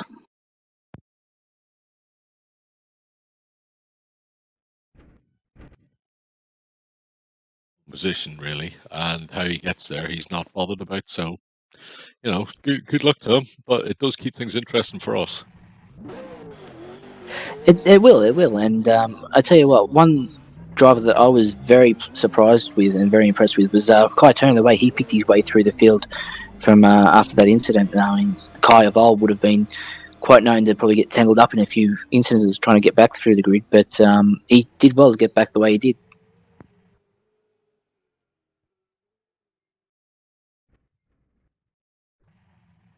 Colin Bruns. He's been struggling, to be fair to be said, so far this season, but he stuck it up in 6th position on the grid, and he kept himself clean, and I think he rolled out with a 5th, was it in the end, a 5th or 6th? So that was extremely well done there. And then second driver there, I want to give a shout out to Rory Collins, who found himself right up in the top 10 from second last on the grid, and was holding the position nicely, and then obviously he's had to make a pit stop late on, which has cost him in the overall result. But 2 drivers doing very well there, and it's good to see. Yeah, it is, Steve. It is, and it's very big shout out to Rory there. But you're saying you were speaking to Dave out the back in the caravans there. I actually had the chance to share an iron brew with our trusty race steward Bruce there, and he's told me that he's going to be speaking to you and Wayne in regards to he's thrown you under the bus to be the team manager to have a chat with the stewards.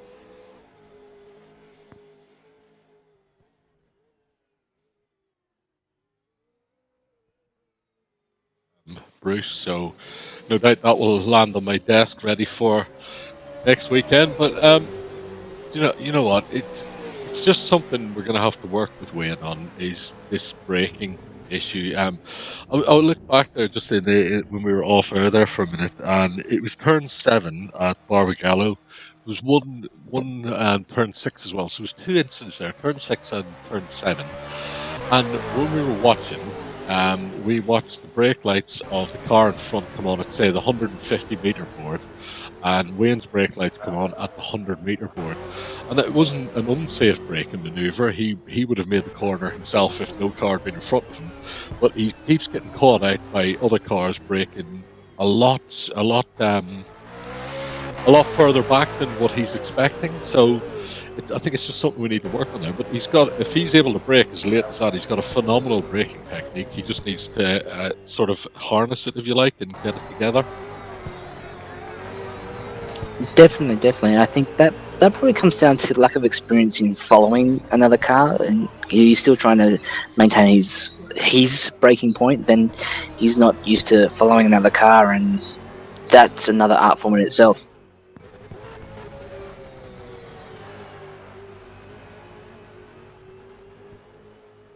For want of a better terminology, the AI is predictable. It's going to do the same thing on every corner of every lap, pretty much. But when you're racing against real people, we as humans, is what makes us unique, is we're completely unpredictable. Oh, that's it. I might put my car 5 centimeters further to the right and brake that 10 centimeters earlier or later, and we cannot run. And if you can, you're a machine. The same lap time to the 1,000th every lap of the race. It's just not humanly possible.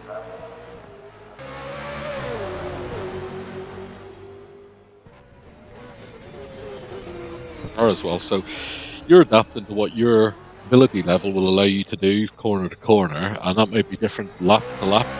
I think it's something Wayne's going to have to get his head around and understand. He might be able to, and I'll tell you what, when we did the test session, he ran 5 laps within a tenth of each other. So he's obviously got phenomenal consistency, and he's going to keep braking in the same position all the time. So he's just got to adapt to other drivers around him. Yeah, definitely. I think probably the best thing to do for Wayne is probably get the team out on track together and all lap together. And even if yourself and Bruce are in front of him, make sure you stay in front of him and change up your braking points, change up where you position the car for turning. That could help him in that way.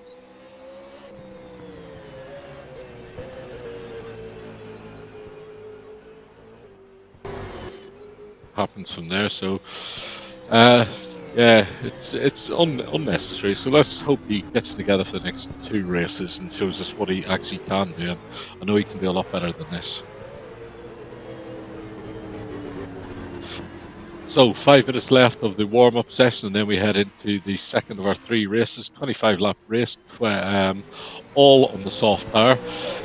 Nobody was willing to tell me after that race what the tire condition was like on the hards, even though they're not going to use them again. So it's the typical race team managers won't give up the information that we need to make our job easier here at the commentary. Hey, Troy?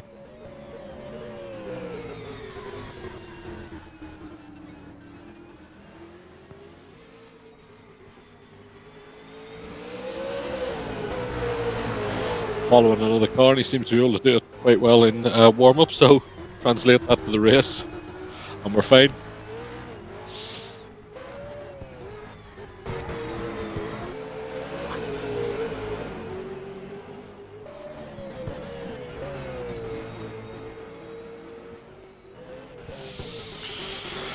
So 4 minutes of this warm-up session, and then we'll be heading straight into the race. Reverse grid from the results of race 1. So we'll just bring up the results of race 1 and see where everybody's starting. So pole position will be Thor Johnson, second position will be Jason Cooper. Troy, that's an interesting one again. Cooper had a bad first race at Barbagallo and then led most of the second race and should have won it, to be fair, but for a bad pit stop.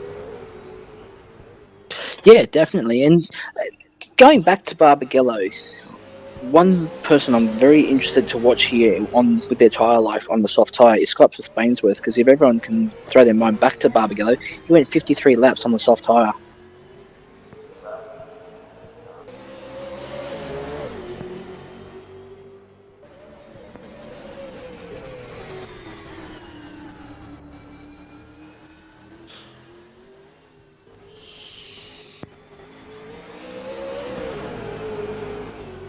Start of race 2 will be Thor Johnson pole position, Jason Cooper second, Nick Winkler third, Darren Busey fourth, Rory Collins fifth, Chris McCall sixth, Roger Clark seventh, Wim Pengelly starts off the 8th slot, 9th slot will be Scott Bainsworth, 10th will be Ian Hannon, 11th Kai Turner, 12th Colin Bruns, 13th will be Dan Ricard Pavel, 14th Dave Kinnaman, 15th Dan Stevens, 16th will be Gavin Cox, and 17th will be the race winner from race 1, Brett Clark. So all hell's going to break loose in this race, Troy. I'm looking forward to it. Here it is, and again, it's going to come down to see. The stewards did have a lot to say about how everyone made their way back through the pack on the reverse grid from Barbagallo, so let's see. I mean, realistically, the person that is really aggressive with the way they come back through the grid is Brett Clark, so let's see if that changes the way he comes back through. I doubt it will.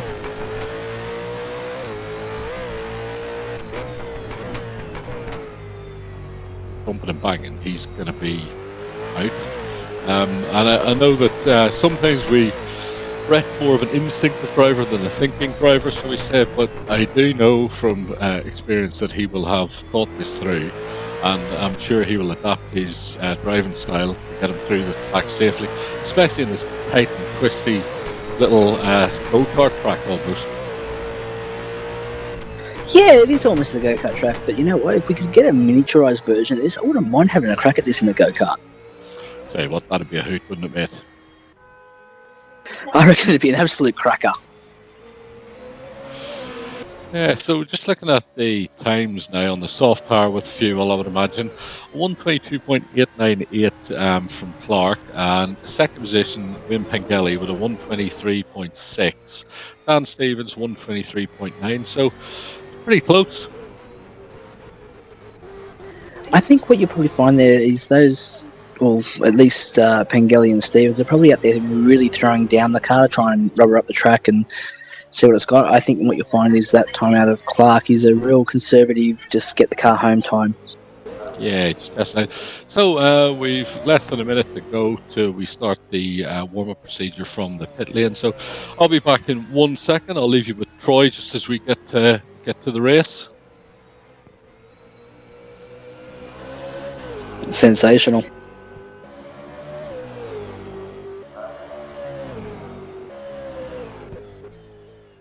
Not a lot of cars out on track. We've only got, I think, 11 of the 17 cars.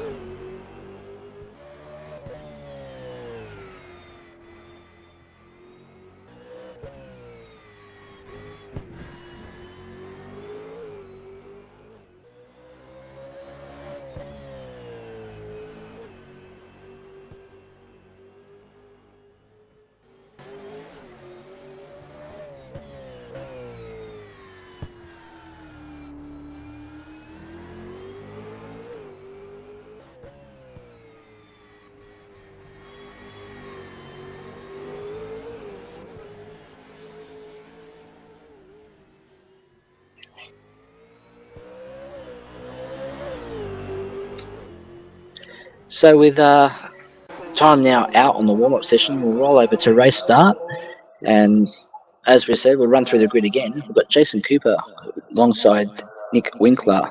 We've got Darren Goosey, Chris McCall in the second row, Wayne Pengelly, Scott Spainsworth on row 3, Ian Hannon and Kai Turner on row 4, Colin Bruns and Dan Rickard Pavel on row 5, Dave Kinnaman and Dan Stevens, the old sparring partners, side by side on row 6, Gavin Cox and Matthew Mitz on row 7, Brett Clark, Rory Collins, that can't be right.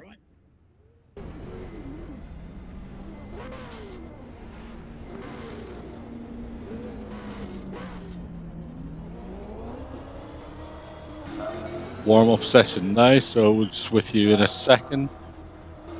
Matt White, you're watching Racing-Leagues.com with Steve O'Connor and Troy Allen. So thanks to Matty White there for the introduction. We've just got the cars out on their warm-up lap to the grid. Jason Cooper and pole, so we've lost Thor Johnson then? It appears as though we have. Yeah, we're down to 17 cars there, Steve, but one thing that I didn't notice when you were running through the grid before, we've got Dan and Dave's.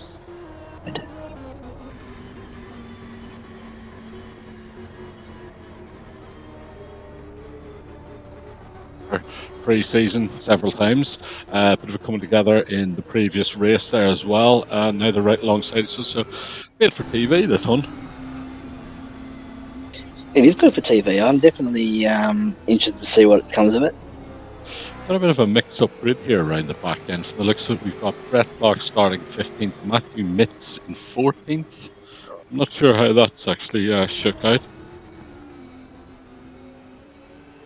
No, myself neither. I thought it was quite strange. I was running through the grid and I thought that's a bit strange because you've got Roger Clark at the back end there with Rory Collins. I thought Rory was a finisher.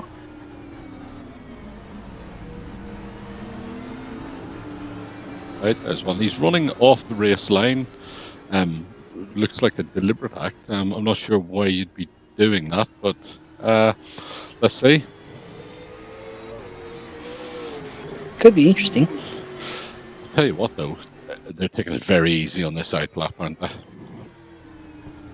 They have to. They're running the soft tyre. These tyres will not last, but because, like I said, the hard tyres that we took off Kai Turner's car, you wouldn't even use them as a practice set.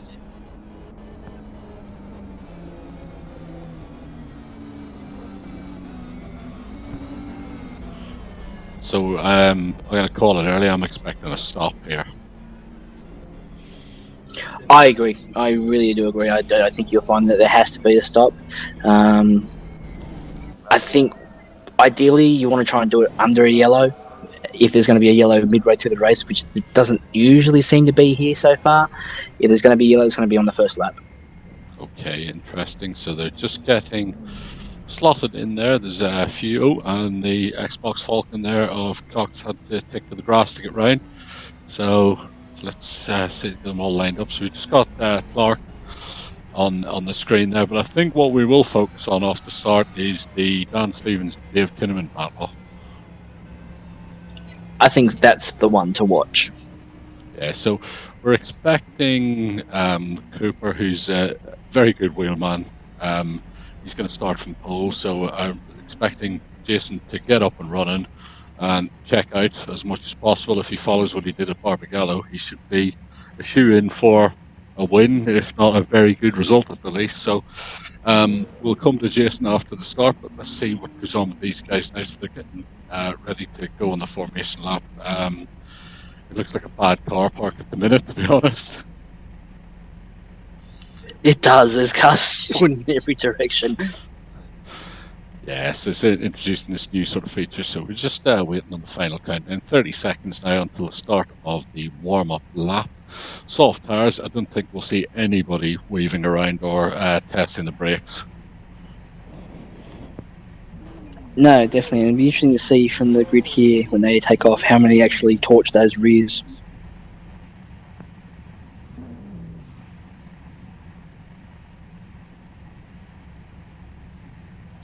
And Clark area, I doubt we'll see anything lighting up there.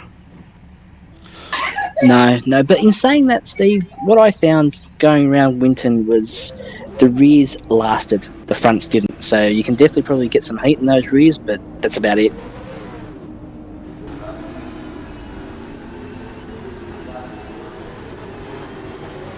Expected. Oh, I suppose when they rolled over the sessions, that's taken away all the heat and the rubber, hasn't it?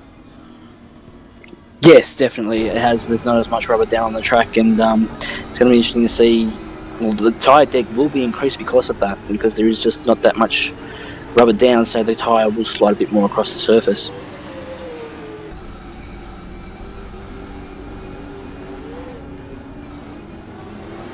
Point time. So you're coming off the grid. Are you going to change anything to bear in mind that what's just happened in the previous race? Look, personally, I'd probably maybe soften the car up a little bit, seeing as though the tyre deck was so high, because we all know a stiffer car is going to hurt its tyres a lot more. That's probably the only thing I'd change on the car.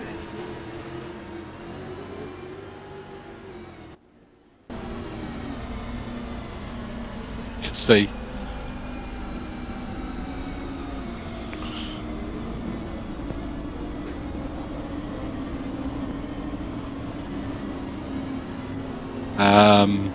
Towards the back end of the circuit, Jason Cooper is leading the cars around nicely now, just going around the top loop onto the short chute down into the turn 9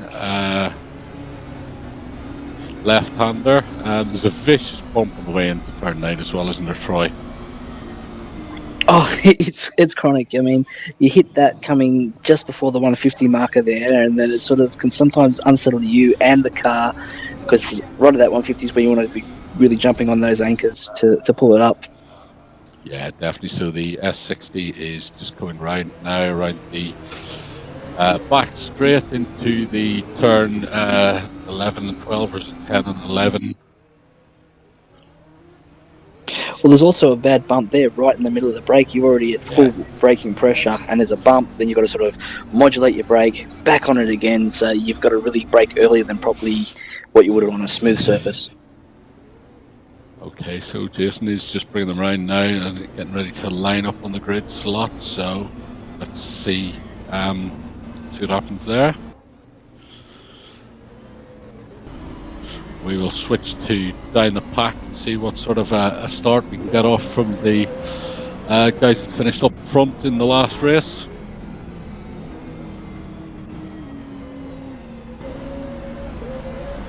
So there is people lighting up the cars, the rears there. Dan Stevens as well has just lit up beautifully the back of that Red Bull Mercedes.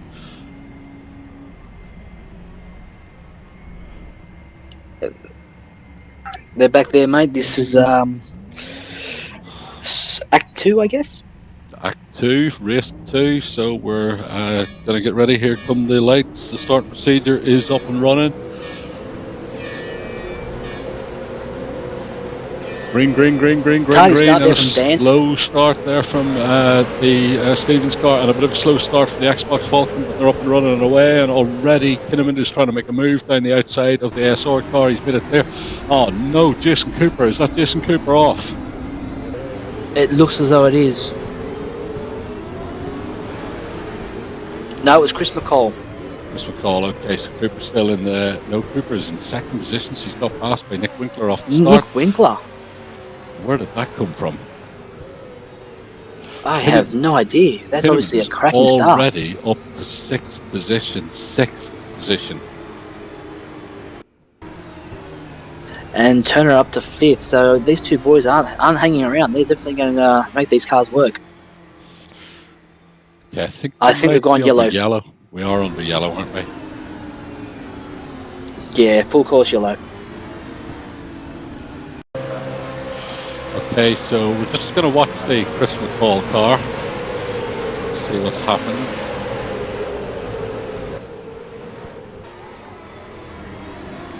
And he just looks like he's run off himself there, and Wim Pengelly's been taken out as well. Just watching the replay again of the start, so he gets up and running with decent speed. Darren Goosey down the inside. He's just drove off the track all on his own, distracted Mingelli behind, and it's all gone off from there, really.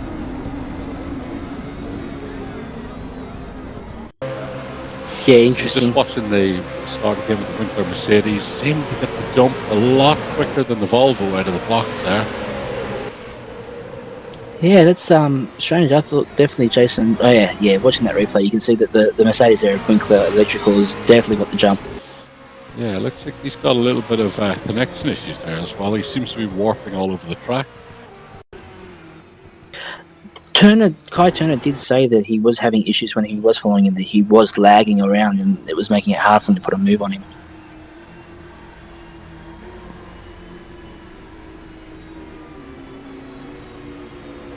This one, but he got caught napping, to be fair. Oh.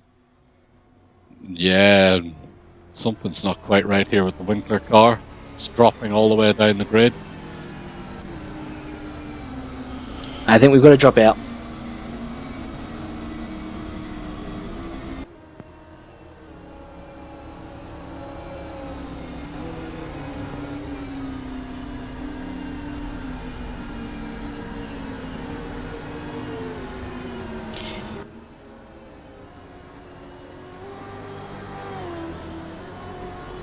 And we'll get himself back in.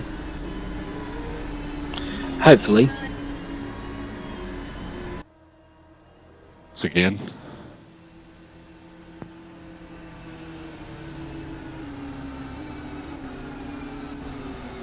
Yeah, and that's it. I think he's definitely dropped out now. So Darren Goosey, well done, right up in second position there.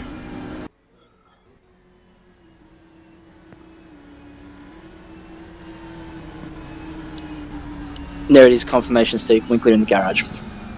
Yeah, I think, it's better safe than sorry that he's out of that one, unfortunately for him. But Hinneman in fifth, he's pulled some moves to get there. Oh, definitely. And in the space of probably, 5 turns? Yeah.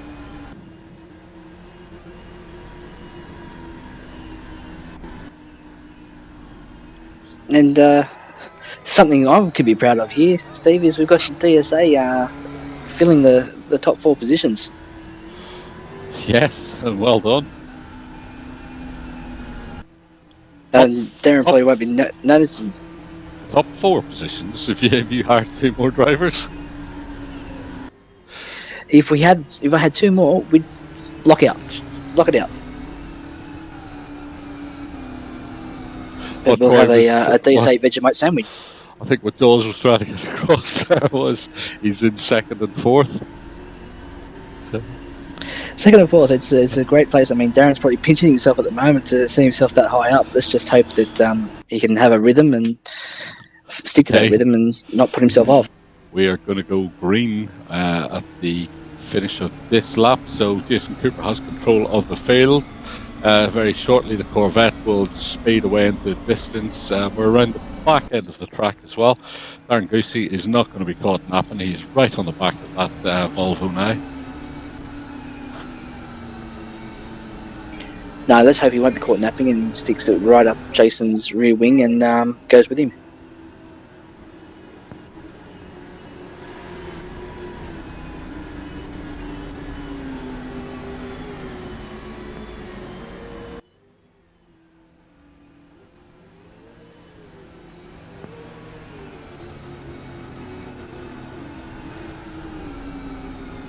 Cooper will have control of the field. Clark, when he did the last restart, backed it way off and then went on the back straight. So different technique here from Cooper. Let's hope it works out for him. A lot of weaving and warming up going on. I think it's a little bit of inexperience there. Oh, and Cooper's held him up a little bit too long because the DSA car's going with him. He's still not accelerating. Ooh, this is an interesting restart, this one. Wow, I think that's a great restart. Vegemite cars down the inside of Darren as well, so caught out a little bit there. Don't think anyone was expecting that kind of a start. I think that's a great restart. I think that's the very opposite of what we're tactical. expecting. That's well done. That is. He's almost using the old acceleration zone the V8 Supercars had for a little while there. Definitely, it's I like that. That's very, very tactical. And Kinnaman got Kai Turner off the start as well from the looks of it, so we're just getting a replay of that. And that Vegemite car was all over it at that point. Yeah, it'd be interesting to see the overlap there. Oh dear, Troy, I think that's going to land on your desk. The teammates tripped over each other. Who? What? Which I missed it. Your two tripped over each other into turn 2. Oh, good. Yeah, of course, Kinnaman got up the inside then of Turner and is up into 4th position. I'm just seeing it now, the replay on my screens. So, we're just moving back down again. Clark has passed Cox, Stevens has passed Cox as well, and they're in 9th and 10th. Stevens is looking to make a move on the Bainsworth car. No, it's the Ricard Pavel car. Maybe look up Pavel because we're Bainsworth in 2nd. Yeah, I was going to say, so we're in 8th, 9th and 10th here, where the action is at the moment. I don't know, that's just the only place, Steve. We've got Turner and Kinnaman going at it, hammer and tongs. Yeah, let's take a quick glance back up to those two as well. Oh, are they ever? They're making a DSA sandwich there, Kinnaman. He definitely is. Oh, Kai is definitely sticking it right up the inside there.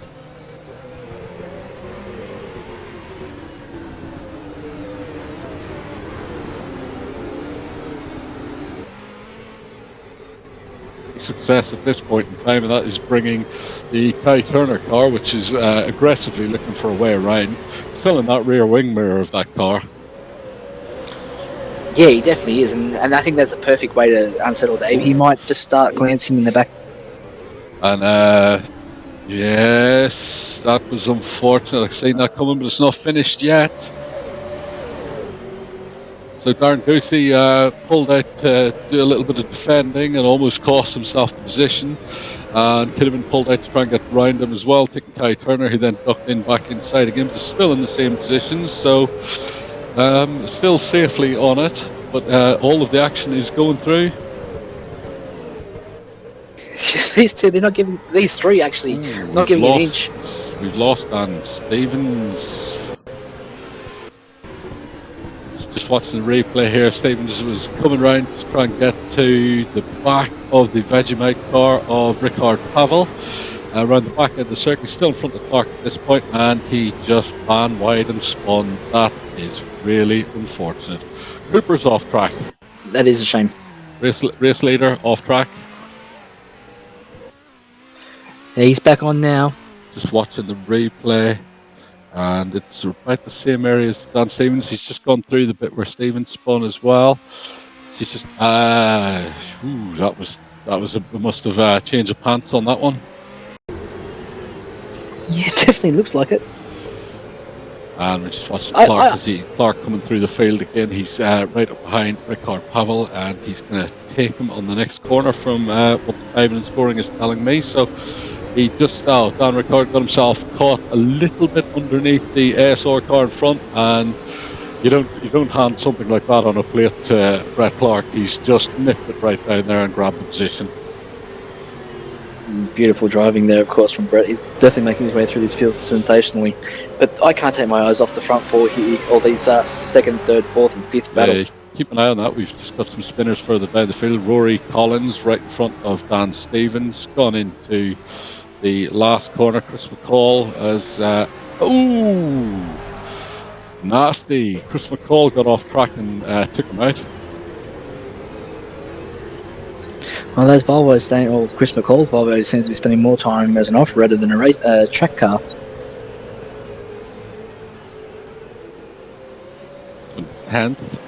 Dave Kinnaman can't make any headway through the DSA Armada in front. He's got one in front and one behind. And they're losing time to the leader all the time through this. So, good team driving there. We just watched the ASR car go a little bit wide, but no room for Clark at the end at that point. And it's, that would have been sensational to just pull that move off. But he didn't manage it, but it looked amazing.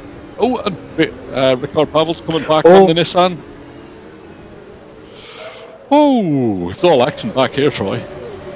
It's all action up here too, because we've got Goose wide at turn 9, I think it was, and Dave had another little look, but Goosey managed to fight him off as well. The SR car in front, he's got his teammate in front of the SR car. It should be easy, mate, if he managed to get through Bruns, but Bruns is holding his line nicely. He's trying to go down the inside into turn 1, and he's got the inside lock, and he's hit the curbs. Oh, Clark's almost wrecked himself. Cox he's going back in and hit Cox. Whoa, that was interesting to say the least. So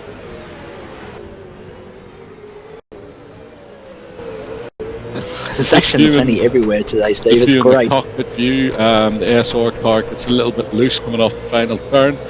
Clark's 4th, 5th gear coming down straight up under the rear wing. Went for the move. I would say that's a bit late to be making a move there. He's done well to keep together. He's bounced off the curbs as well, clipped Cox, and Cox has gone off a little bit as well. And then he's gone straight back up and gone right past him again, past the Cox car again. So Clark is on a mission. Meanwhile, back up the front, it's on between Goosey and Bainsworth, and Kinnaman and Turner. And now Hannon's buying into this battle as well. Well, Dave trying to stick it down the inside of Goosey. Clark is going to be kicking himself because he was right up where Hannon was, and he would be ranging up in this battle. Still plenty of time left to get on with it. Yes, definitely, and obviously we've added 2 extra laps because of that safety car, so I'm sure everyone's fueled up to go.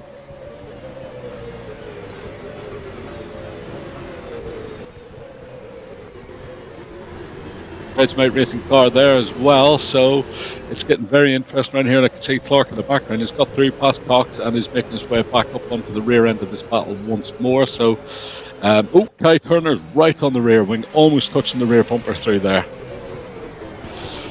Oh, Kinnaman's sticking it right up the inside now, but he's nearly got himself taken. Oh, I think Kinnaman's getting impatient here. He leaves himself open or makes a half-assed move. Turner's going to be on him. Oh, he's all over him already, Steve. And Turner's moved out to try and make the move to the outside. Kinnaman's kept his foot in it as well, getting straight through there as well. He's lost a bit of time off the back of Goosey through that one. What a battle we have on our hands. Sensational driving. I think this frees Darren up to try and make a move for that Vegemite car as well. What a drive from Darren Goosey. This is probably the best drive I've ever seen from the guy.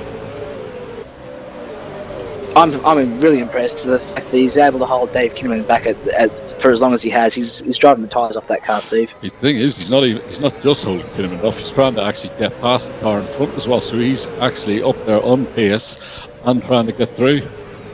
Oh, look at this. Goosey's right up the back of the Vegemite car now, though he had the back out of it a little bit there. Kinnaman's up as well.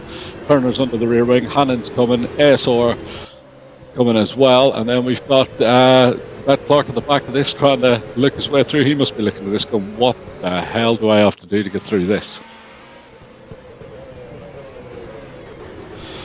And here we go. Well, you've got to ask yourself the question is... Looked like Goosey was setting him up. Goosey is setting this Vegemite car up nicely. Now he's taking a nice tight line in through there, holding a little spin. He's gone a bit wide through there, though. Kinnaman's going to try and make a move, and he just got the Vegemite car was blocked. You can see what he's trying to do there. He's trying to do the over and under, but it's not so easy when you've got a car the shape and speed of Kinnaman's right behind you. I think there's now 7 cars involved in this battle, is there, Steve? Clark has just cleaned up one of the Vegemite racing car. The ASR car made a little bit of an oversteer mistake as well, so I'd expect to see that Nissan down the inside, as well. So Clark is now up behind his teammate. There's something like 10 cars in one straight, Steve. It's brilliant racing. And as we expected, Jason Cooper has checked out. Tell you what, Wim Pengelly is back up here now as well, so he's actually making a move too. Yeah, Pengelly's got himself up into 9th, so he's joined this battle. He's just overtaken his teammate, Colin Bruns. Bruns got a little bit upset through the last complex when Clark made the move, ran him out a little bit wide, so that's unfortunate, but he's losing out now, but his teammates picking up the slack and going through, so Disc Cooper, 7.8 seconds to the good from Scott Bainsworth, then Darren Goosey right underneath the rear wing. There's a 1, 2, 3, 4, 5 car train through here. Oh, and Clark is through on his teammate, no surprises there.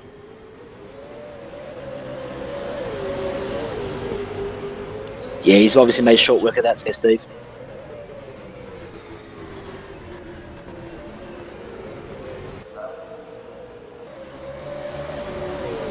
From that earlier spin, which took him right to the back of the field, making good work of it and seeming to keep the car on track. Yeah, definitely. But now comes the challenge of how he's going to pick his way through these next 4 cars, because these cars are so close together. How can he find a way through without touching any of them?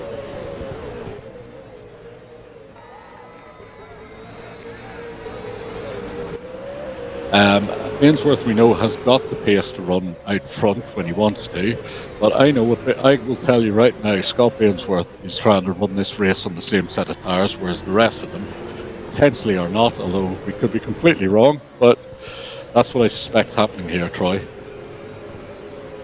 I think you're right there, Steve, but that also could play into the hands of these 3 drivers as well, being able to run on because they're running at such a slower pace, they could probably run that race on the one set of tyres.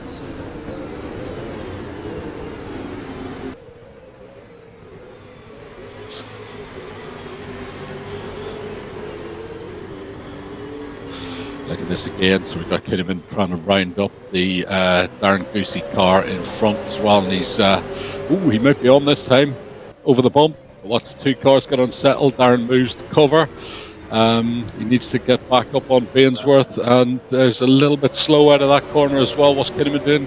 Goosey moves to the right to cover. Ooh, and looks at passing Bainsworth as well, so, Kinnaman's down the inside, no. Oh, that TV angle, that camera angle just looked like he was down the inside, but when it kept panned out again, he was nowhere near it. Steve, this is cracking driving between the 4 up the front here.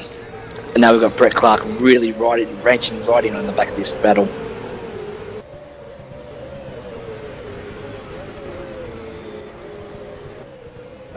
Turner's been aggressive, but behaved. Ooh, look at that exit from that corner from Clark. Yeah, Turner's been pretty well. He's been pretty well behaved, but he's going to see that that Rizla Nissan in the rear wing, and it's going to get him upset, I would say. He's want to get on with it. Clark's going round the outside. He tried for. That's ridiculous. If he'd have made that move. No. Yeah, I didn't think it was possible. We've said that before, and then seen Clark put that car somewhere that's not physically possible and drive through. Look at this. Clark is looking at making this move sooner rather than later. I don't think he wants to hang around here with Cooper out in the lead. Look at that for a move. Bakai hasn't let him go with it.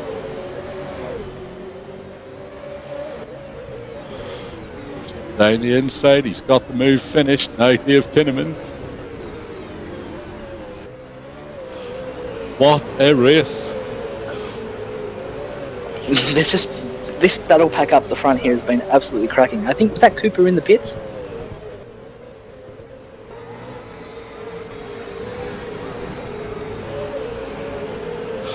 Kerfuffle, should we say so? Now we've got Brett Clark raging up on the back of this.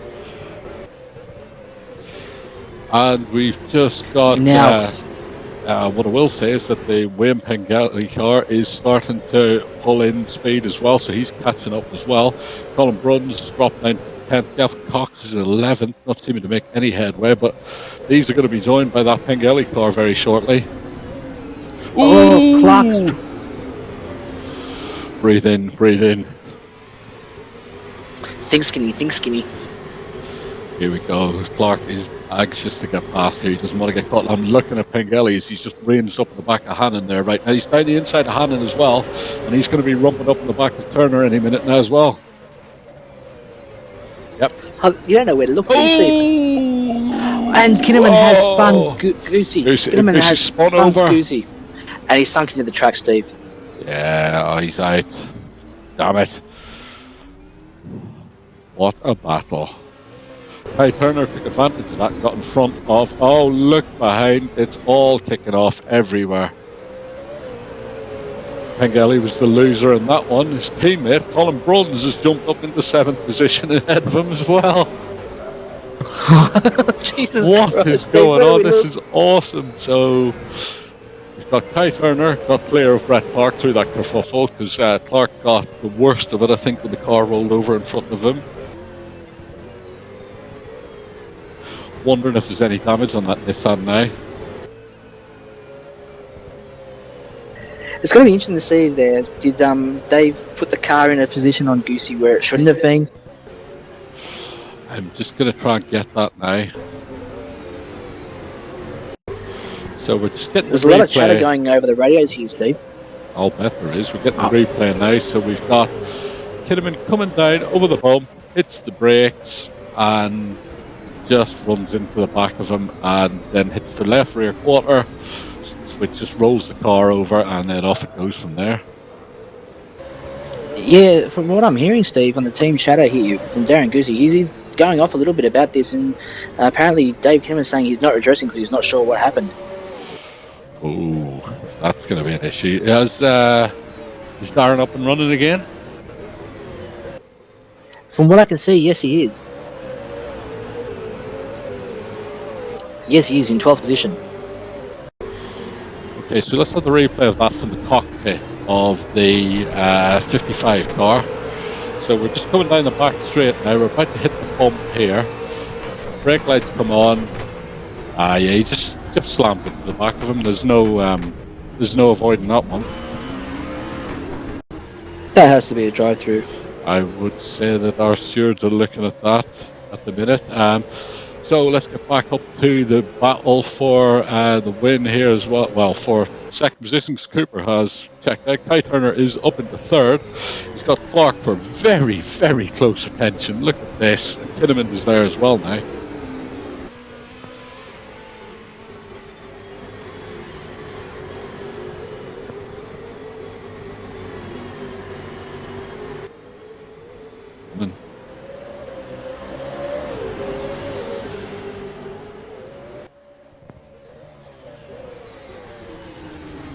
And now we've got Turner and the and Clark is up the inside. Kinnaman is trying to make a move on Clark as well. This is not going to go away, this battle. It's, what is it with this cluster of cars? Second, third, fourth, fifth. They're just stuck together like magnets.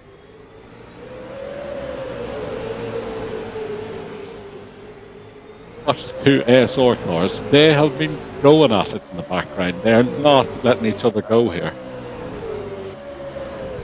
Pengelly's clearly the faster out of the three of them, but he's got bumped off in that kerfuffle, and Bruns got back up in front of him as well. So I reckon if Pengelly could get past Bruns, he'd be right up on this. So no, you don't know where to look. You don't know where to look, but I tell you what, two drivers, Jason Cooper, Scott Ainsworth.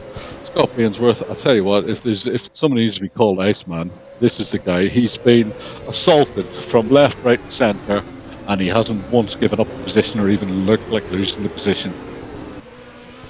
He hasn't flinched, has he, Steve? He's definitely got ice running through those veins, and we don't mean the illicit kind either.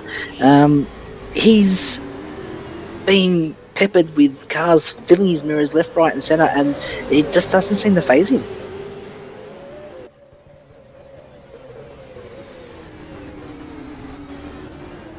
Just drifts out nicely there and holds it. Ainsworth needs to move to the inside now if he's going to keep this position. And he does. And going to force Turner, if you want to go the long way, but around here you're not getting anywhere. Clark almost made a shove down there as well. Pengelly is coming. I can see that blue Rockstar Energy ASR car. Turner's in the wall. Oh, he's overdriven in the car. overdriven the car, and here comes Kinnaman past him as well on the outside, so that's unfortunate. Now, let's see what Clark can do with this Bainsworth car.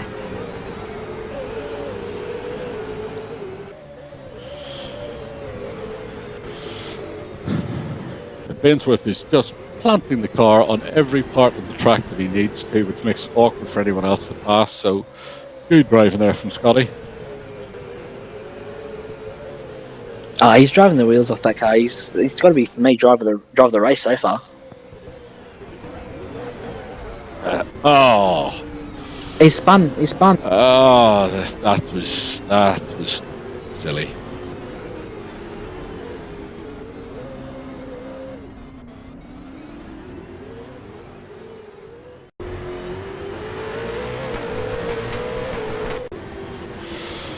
So we're catching the replay myself now, just getting the replay up now.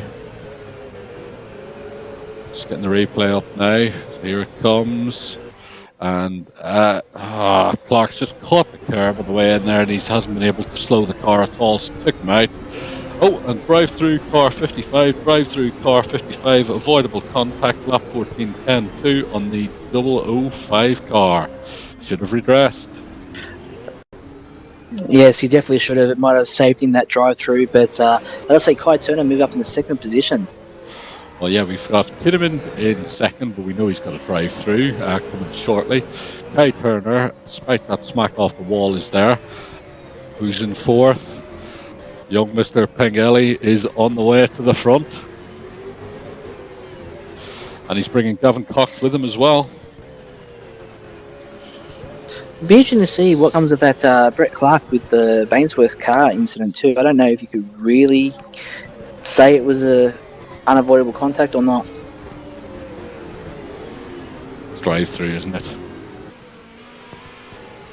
I think it's a hard one to say. I mean, obviously Brett rolls out of it a little bit instead of being as aggressive as what he does. He doesn't make contact, but then in saying that, he is still driving his race.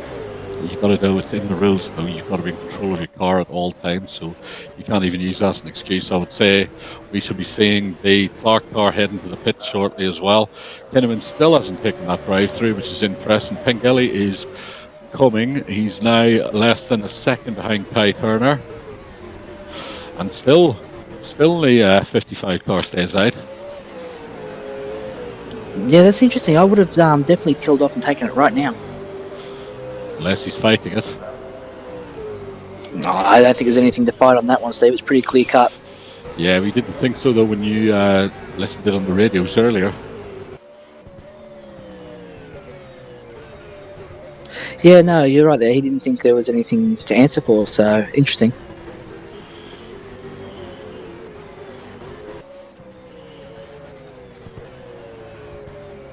But at the end of the day, the stewards have spoken, and if he's telling you to take a drive-through, you can't argue that. Okay, so we're just getting from the stewards that no penalty, in-race penalty assessed on the Clark car will be investigated after the race due to the fact he regressed and lost a load of positions. We'll see where that pans out. Yeah, I guess that's a fair way of looking at it, because if you look at the Kinnaman situation, he didn't redress, whereas Brett did redress, or really didn't have much of a choice but to redress, and that sort of saved him the in-race penalty. One thing you've got to be careful about with this redress rule is if the car in front doesn't lose any positions as well, that's when I think you're fine to have a redress. But the car in front, Bainsworth, was in second and is now in 8th. So this is where it's a bit of a grey area for me. I would have, I would have expected a drive through there due to the effect that it had on the car in front. See, that's always been the argument with any penalty, is like, yeah, okay, he redressed, but what about us? Or he gets a drive through, but our race is ruined. There's no real justice, so to speak, in this form of sport in that respect. But sometimes you just got to suck it up, take it, and get on with your next race. It'll be before the stewards after the race anyway, so we'll see what happens with that one. So I believe Kinnaman should have taken his drive through by now. I do believe he should. If he's not in this lap, then I'd be probably questioning that. That could be a black flag. Yeah, I'm not sure. I don't think he's agreeing with this, but you know, tell you what, it's not that Rockstar Energy Commodore is coming, and it's coming fast.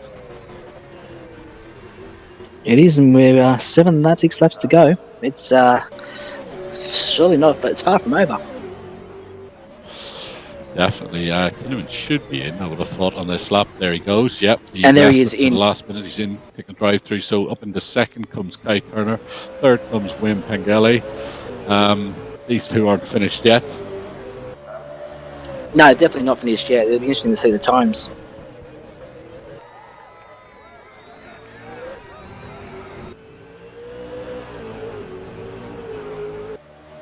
Last time I ran, Pengelly was almost 0.3 of a second quicker. Just seen that as well. Yeah, so he's run a 1:23.1 to 1:23.442 for Kai Turner. Kai's best lap is, there are only a couple of tenths out in best lap times as well. It's just going to come down to what tires are left, plus the fact they're now catching Cooper. They were 13 seconds off, they're 8.7 seconds off at this point. The question is Cooper just backed it right off, and you'd think he's got plenty of tyres left on that car. You would do. So we're just switching back to the Bainsworth and Clark one, and Clark still hasn't managed to get past Iceman himself, so just absorbing all of this pressure and still keeping that yellow Vegemite wagon right on track for a 5th place finish at this point in time. Yeah, definitely, and it'd be interesting to see if Clark can clear him in the next sort of lap or two. Is he going to have the pace? Looking at his best laps here, it's a 23, so I don't know if that's really indicative of his pace, because he probably hasn't had a clean lap.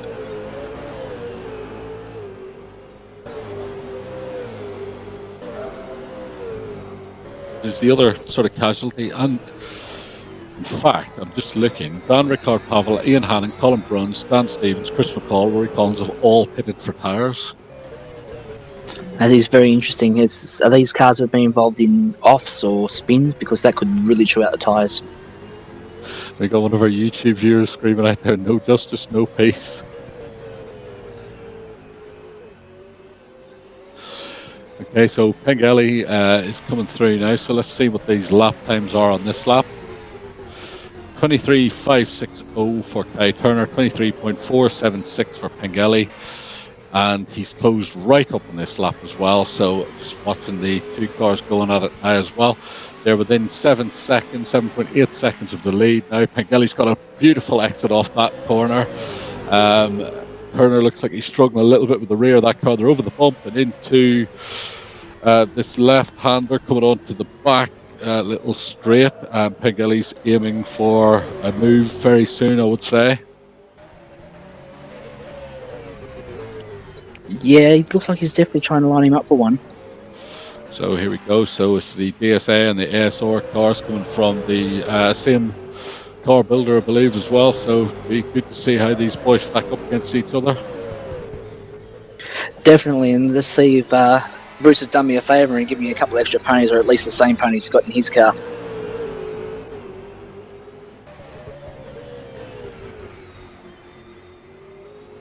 Also, things are moving in the right direction. Oh, and look at this. Pengelly's getting a run. Here he comes. Things are definitely moving. Yeah, Pengelly's just got to follow Turner as closely as he can through these next little section. There he's right up on the rear wing of the DSA car now as well. He's got a little bit of a better exit. Turner had to brake, so he's lost out a little bit there.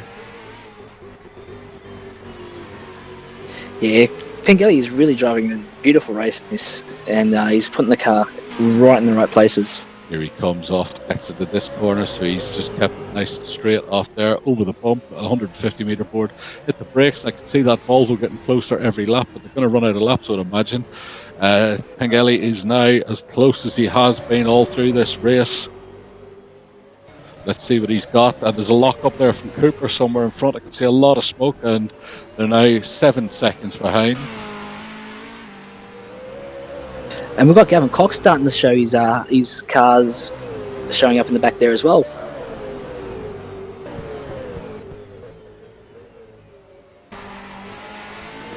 People to drive right at the minute. Pengelly is coming. Here he comes now. He's getting as close and close The Volvo's ranging up as well, so these three are going to be close together by the end of the race. So we're on 24 out of 27. 3 to go. We've got 3 to go, Steve. Strap in, get the popcorn, get the Coke, get whatever it is you need. This is going to be a cracking 3 laps. This has been an awesome race all the way through, and it would have been better apart from a couple of mistakes by some drivers. But look at this, Pengelly's clipped that curb. Oh, that's cost him a little bit on exit. That Volvo's right in front now. They're very, very close. This is going to be a very cracking end of the race. Look, I think it's very fitting end too. Is that the Chris McCall Volvo? That's the Chris Yes, it McCall is. Volvo, actually. Sorry for that, viewers. It's the team car, the race leader, so they're making up time, but not enough. No, he's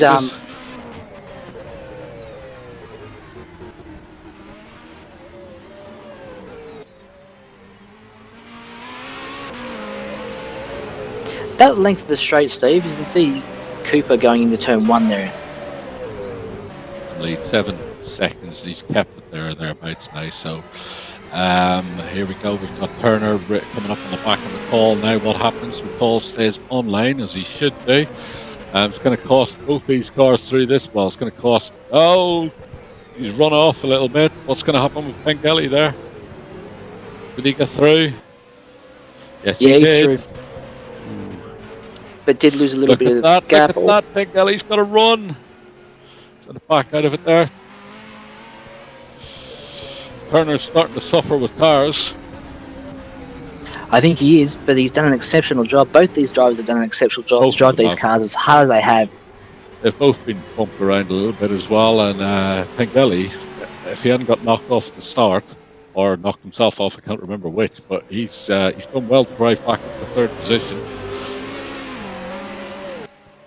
It's been an exceptional drive from everyone today. I think that the top 5 guys, 6 guys, 7 guys even, they deserve a pat on the back.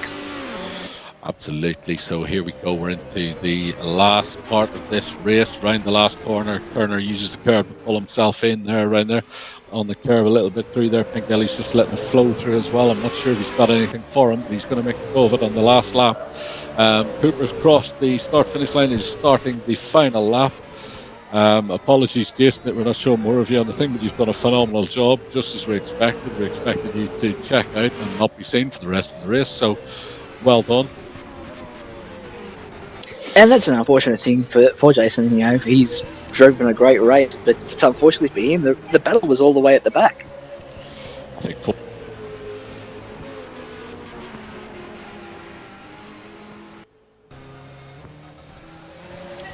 and it's still not over. Look, Pengelly's not finished with this yet. He's got to get a better run through this part of the track. That looked pretty good, to be honest. Hold her in tight round here, Wayne. Just keep it on, keep it on.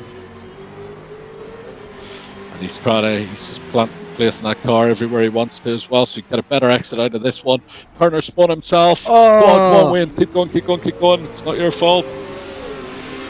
Oh, that's unfortunate.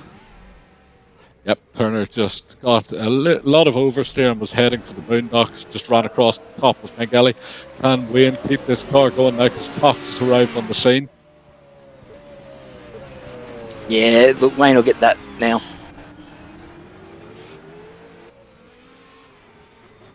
So we just watched the replay of this one as well. So Ty Turner's coming around, he's feeling the pressure. Those cars look like they're gone as well, so he just turns into this right-hander, he takes it a little bit tighter, gets on the power too early, spins around and just goes across the nose of Pengelly. Pengelly was lucky to survive that one as well. So Jason Cooper with the win from Wayne Pengelly, and Gavin Cox made it the 3rd. Brilliant.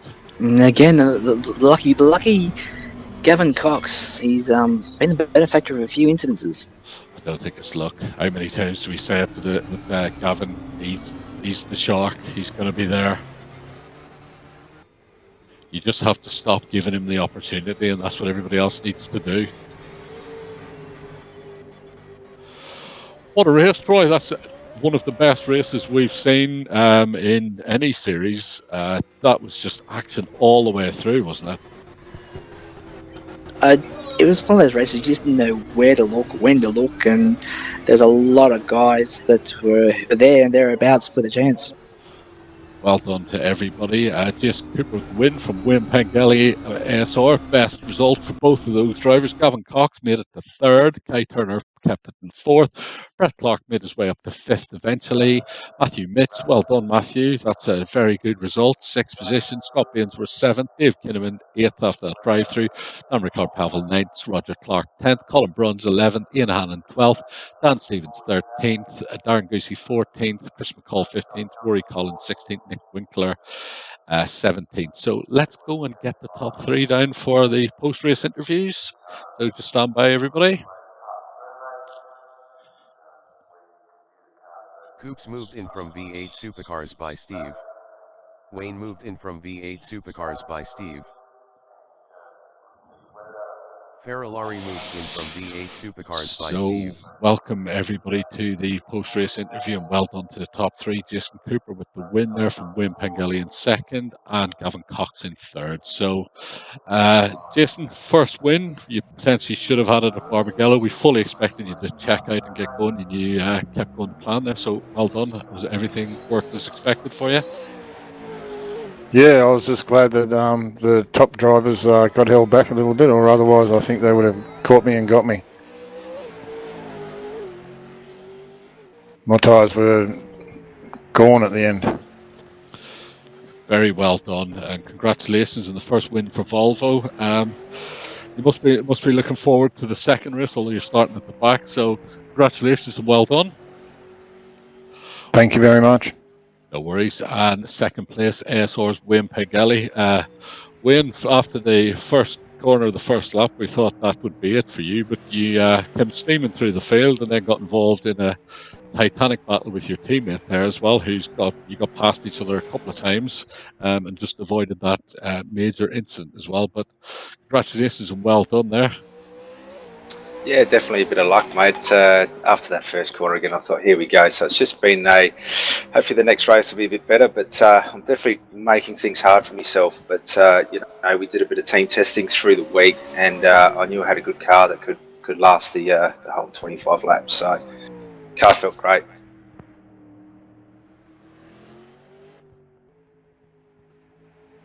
And you've got plenty of experience coming through the field in that race, so I guess that sets you up nicely for race two.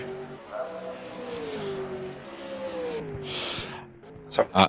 And over to you, Gavin, third position. Well done. It looked like you were going to struggle to get up there at one point in the race. You were well down midfield, but as normal, you come to finish, you're thereabouts.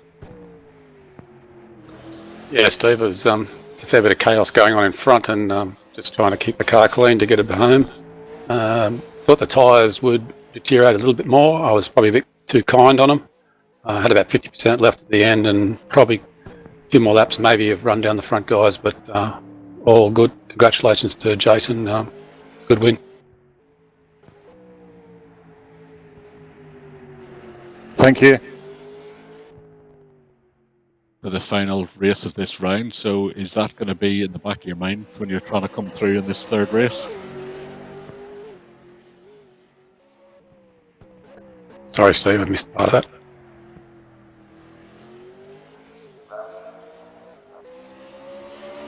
Think of the points overall, so is that going to be in the back of your mind as you're trying to come through the field?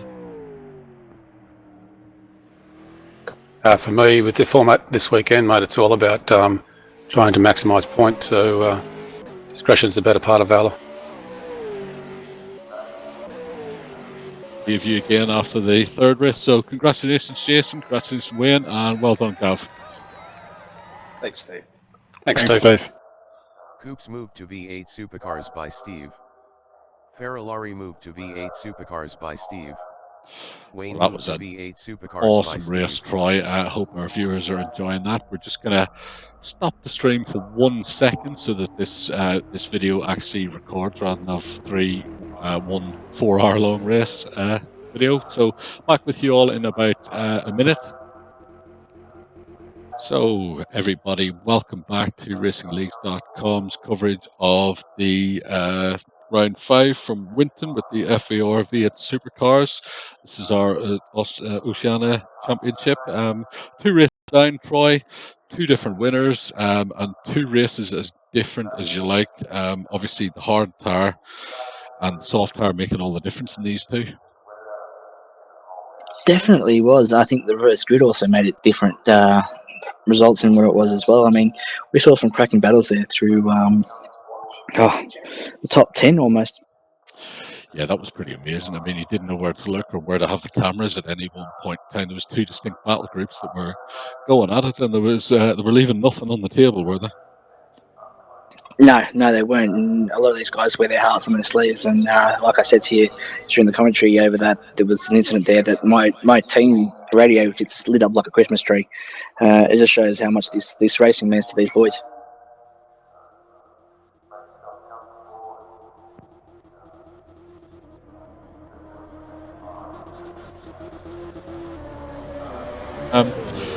He's less than happy, shall we say? Yeah, let's leave it at that one. I think it's a diplomatic way to put it.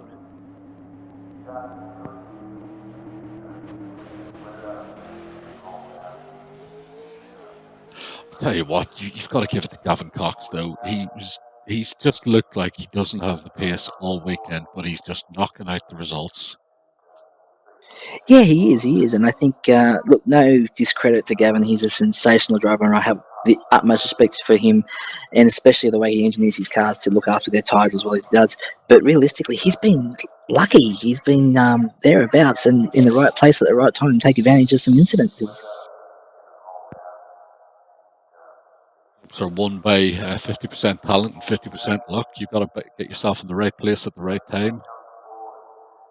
Oh, exactly right, Steve. Exactly right. And Gavin has been in the right place at the right time.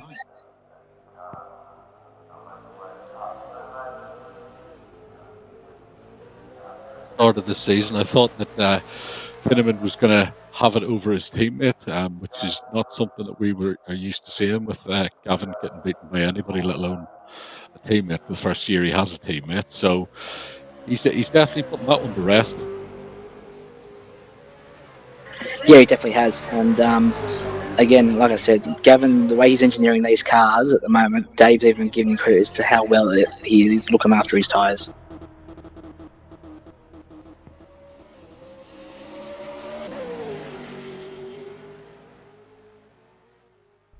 We've heard so far anyway, so let's see how he gets on in this race as well. So let's get the race results up from that race. So we're having a reverse grid based on these results. So we have the Nick Winkler car, ignore that one because it's drop out. So Rory Collins will start from pole position, I believe. If he was a classified finisher, I think he was, yes. So Rory Collins should start from pole with Chris McCall second, Darren Goosey third, Dan Stevens fourth, Ian Hannon fifth, Colin Bruns sixth, Roger Clark seventh, Dan Ricard Pavel 8th, Dave Kinnaman 9th, Scott Bainsworth 10th, Matthew Mitz 11th, Brett Clark 12th, Kerry Turner 13th, Gavin Cox 14th, Wayne Pengelly 15th, Jason Cooper 16th. So out of that, Pengelly's had the most experience in getting through traffic, and Gavin Cox as well. So it'll be interesting to watch these 2 come through and where they finish up at the end of it. We've got Clark and Turner starting alongside each other, which should make for an interesting entry into turn 1, shall we say? Yeah, definitely, Stephen. I'm just getting word over my team radio here that it's we finished in race 2, so it's not actually a complete reverse grid.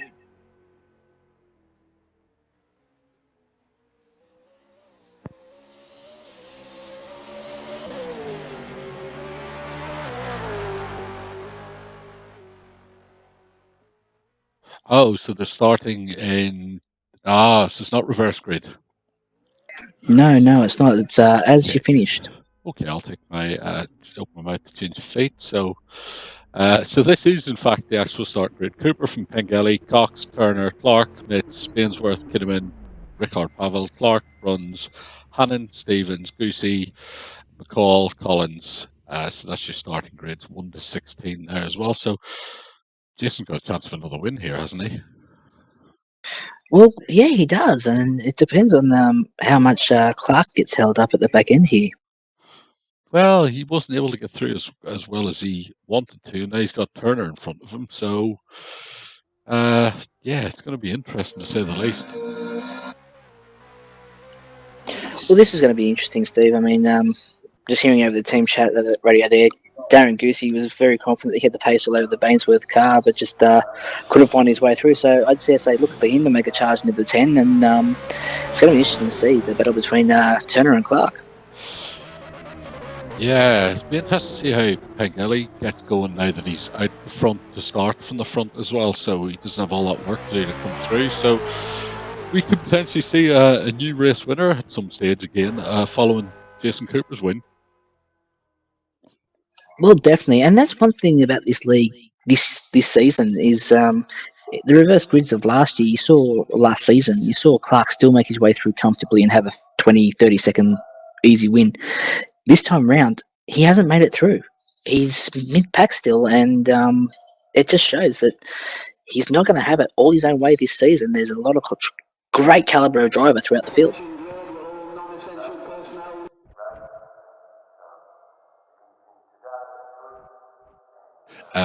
You got to be so much more careful. You can't get away with, even the taps that you did before. No, the gentle love taps with the live steward and everything like that, they're a lot more noticeable.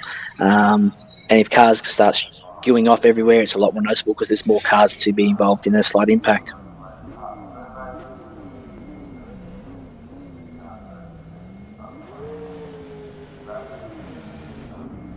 Maneuver as well, so yeah, and especially with the steward, we know Bruce isn't afraid to throw down the penalties, so I think they're all starting to get it through their heads. Yeah, definitely. I mean, we all know that Bruce is very slow to pull his wallet out to show some money, but not slow to show that yellow or red card. Yeah, the Scotsman and they throwing the money down, that's not going to happen, is it? Oh, I've heard he's always the last one to pull the money out for a shout. I've been to the bar with him several times. His wallet's been somewhere else. Oh, he's always forgotten the wallet in the car or something, has he? Oh, yeah. That's the type of person I buy a chain for Christmas to wrap their wallet around their belt with. Yeah, get him some mothballs or something to try and, keep the wallet healthy. Apparently opening it every so often does help. Yeah, I've tried to explain to him over the last 16 years, and he's still not quite with it. Hasn't got around that idea? Not yet. So we're on our formation lap to the grid. So this is the exit pits. Get round and get yourself lined up on the grid. There's 3 minutes for everybody to get round. Got Roger Clark there just leading them round at this point. I think this is a great thing to add to the championship as well. It gives you a real sense of immersion and gives our live TV on us a sense of realism too. Absolutely right. Back in 1 second. I think also what adds is the fact that you go back here and you look at the two DSA cars. They've come out as a team and they're line astern.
Matt White, you're watching Racing-Leagues.com with Steve O'Connor and Troy Allen.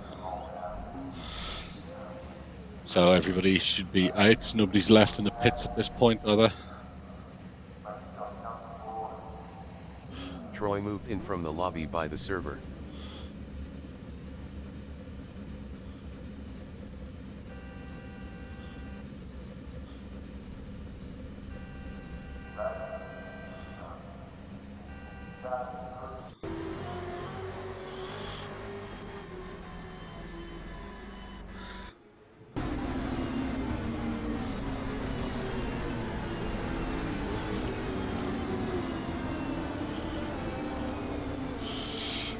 Interesting, we had a little bit of an off-track moment on the formation lap there for Colin Bruns. Not what you want. Well, that seems interesting. Yeah, it's not what you want. No, not what you want, especially considering the fact that these tyres are not very happy, and the less stress you put on them, the better. In saying that, the ambient temperature has dropped already, Steve, down to 16 degrees, so it's quite cool out there. I think these soft tires last as well, isn't it?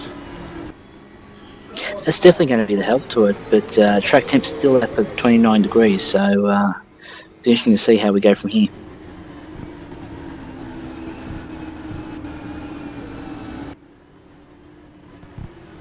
With the soft tire, with people be able to make it last and stuff. And half the field looked like they were confused as well, so about half the field pitted, and the guys finished up front obviously didn't pit, so we're off and running again for the second of these races. And I would imagine everybody will try and not stop, so we could have some very slow cars towards the end. I think we could. I mean, obviously everyone's learnt from the previous race that a no-stopper is possible, and you can do it. So I think you'll find a lot of the guys that did try and did take the stop will be trying not to.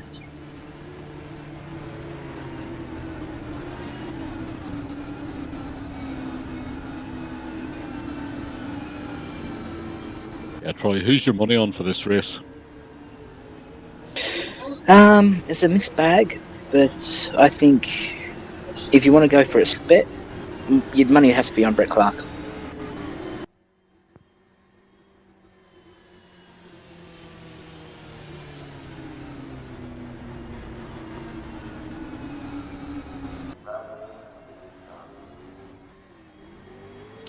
But if I am going for a run or an outsider, probably Gavin Cox to maybe pick up the crumbs or just drive a good race and take the win. Yeah, I think Gavin's... I'm not sure about the win, because he hasn't had the outright pace, and he's got Turner and Clark right around him, so I'm thinking if Pengelly can clear Cooper early and get in some of those laps, and I watched this guy test last week, and I mean 5 laps within a tenth of each other, fast laps at that as well. You know, if he can get in a rhythm, he can check out, but it's all going to depend on this start and if he can get past Cooper. Otherwise, Cooper can potentially take back up his first win with a second win. Yeah, he could quite easily. But again, it's if you want to go for the safe money, I think safe money is definitely going to be on Brett Clark.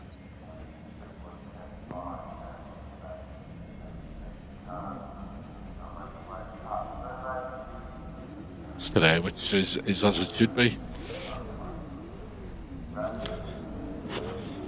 Most definitely.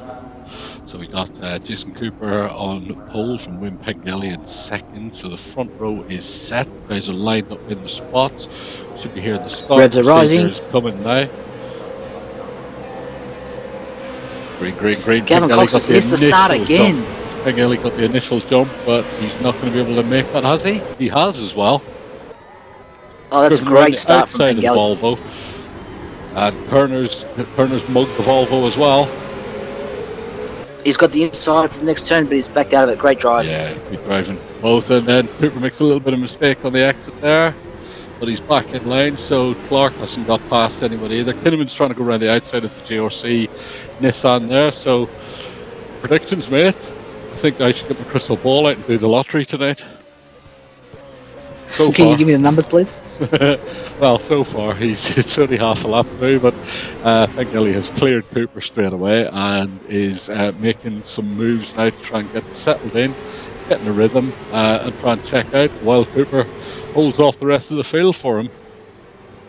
Yeah, definitely. But what is it with Gavin and his starts tonight? He's just way off the pace. He's missing them.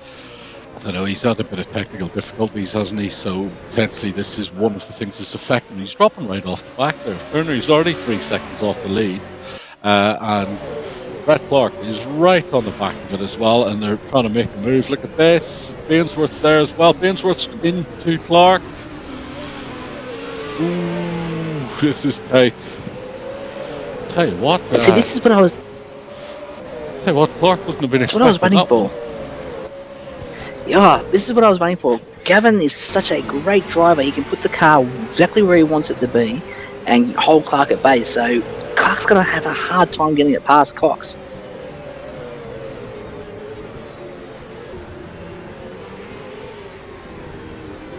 Kill these cars again, Troy. Definitely, 'cause it looks like it'll be a chance. Pengelly's not getting away. No, they're definitely all staying as a tight-knit group. Yeah, definitely. Cooper's not letting this one go. He sniffs another win, so he's going to keep at it. And I can still see lockups coming from that DSA car. Ooh, Yeah, you can see that look Turner at is really this. pushing that car. Clark is trying something different. I've just seen him trying to get around the outside, get the overlap. Almost did it. Yeah, but he's lost out a bit on that. Yeah, he did. I think Gavin just planted it on the apex there where he needed to be. Pulled back in again.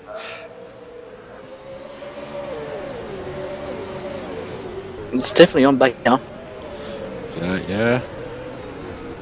Colin Bruns is running quite well there with Kinnaman as well.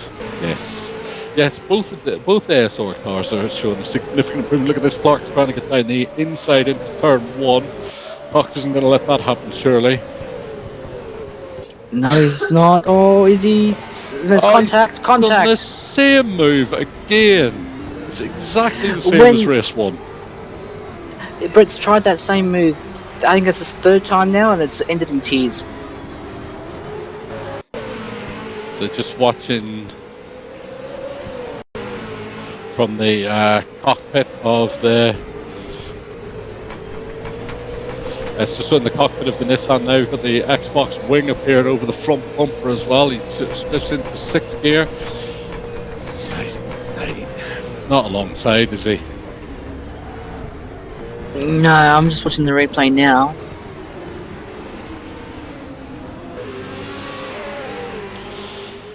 Yeah, no, there's no. He's got no right to make that pass. It's the same move as race 1. Let's be interested to see what I think happens. we need to see a drive-through. Well, you know, we'll let it happen. Leave it in the trusty hands of the stewards. Yeah, definitely, but I definitely think he was nowhere. He really had no right to try and park that car up there.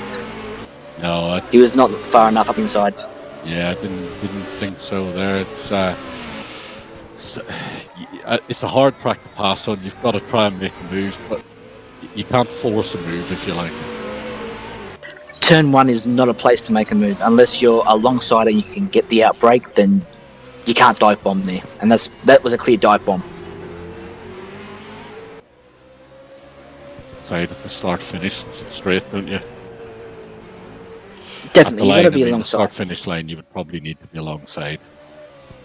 Oh yeah, no later than that, because within I think about 200 meters from there, not even. It's that's when you're jumping on the anchors.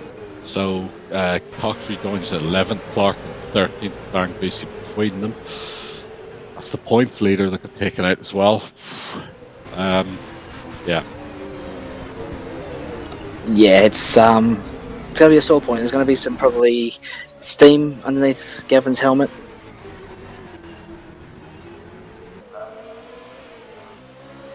He's got that ability that we were discussing for Wayne Pengelly, for example, in race 1. When something happens, file it away. You can deal with it later. Yeah, definitely. But at that moment, you still got to vent a little bit, and probably a little bit of steam came out from underneath. And now he's eyes forward, get the rhythm back, and on.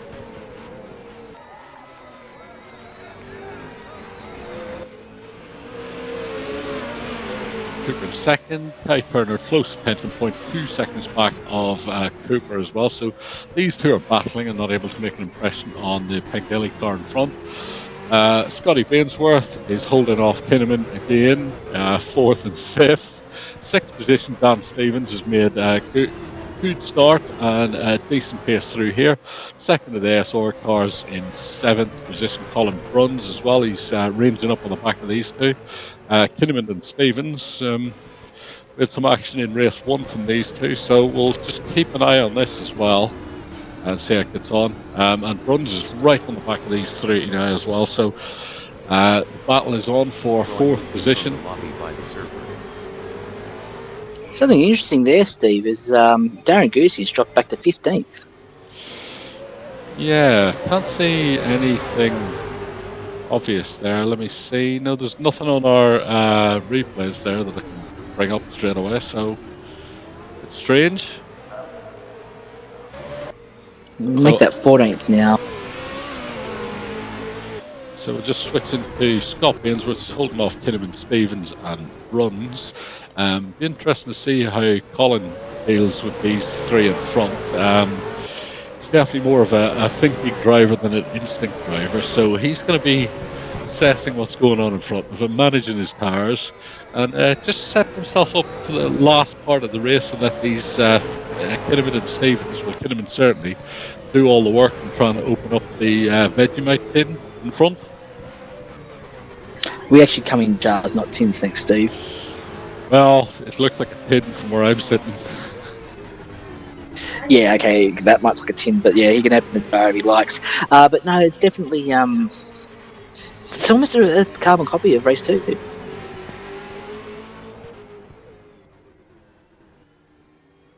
And that's interesting to watch there, the different lines. Yes. See, so overall best lap from Pengelly at 22.5, Cooper at 22.6, and 22.5 from Turner. These three are pretty much clear lap speed wise. Pengelly lost half a second on that last lap to the two behind, so needs to get a shift on. Well, it's either that or he's actually trying to manage these tyres.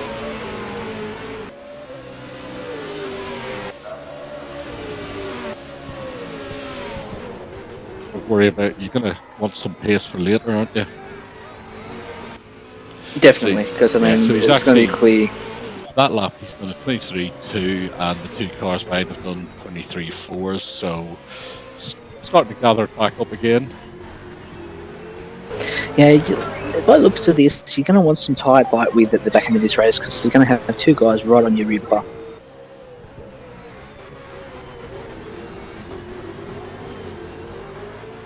Racing to pass, and the Vegemite Holden is holding everybody off again.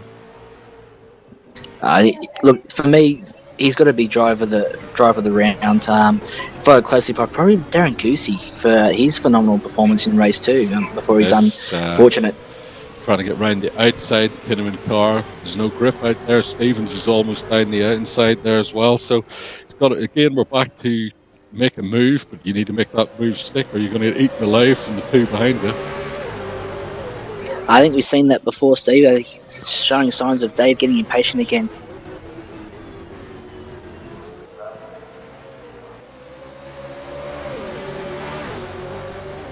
Burst straight away leaves Kinnaman no option but to try and go wide and pull in for a tighter exit, and there's nothing really there because it's quite tricky to get a tighter exit off that, 'cause it's actually too. Oh, he's loosened them up coming onto the straight.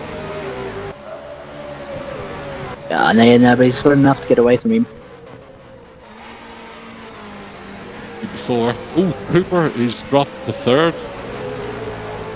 He has. Turner's got a move on him. Yeah, so just watching, and how's he done this then?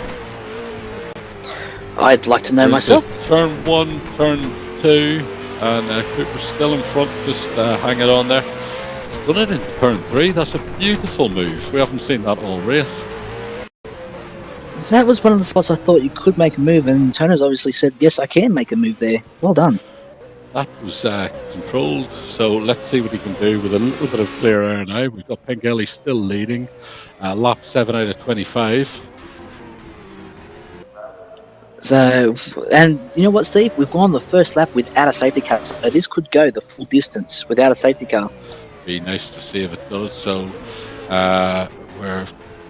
Pengelly's about to cross the line. Let's see what he throws down on this lap.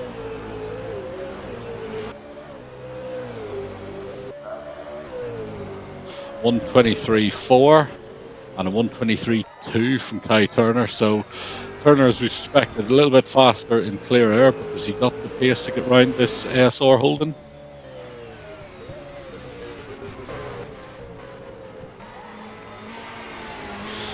Looks to me like Cooper's falling into the clutches of Bainsworth, and Kinnaman is trying to get through anywhere at this point. Yeah, he's starting to show a bit of impatience as he did with the battle with, I think it was Darren Goosey in race 2.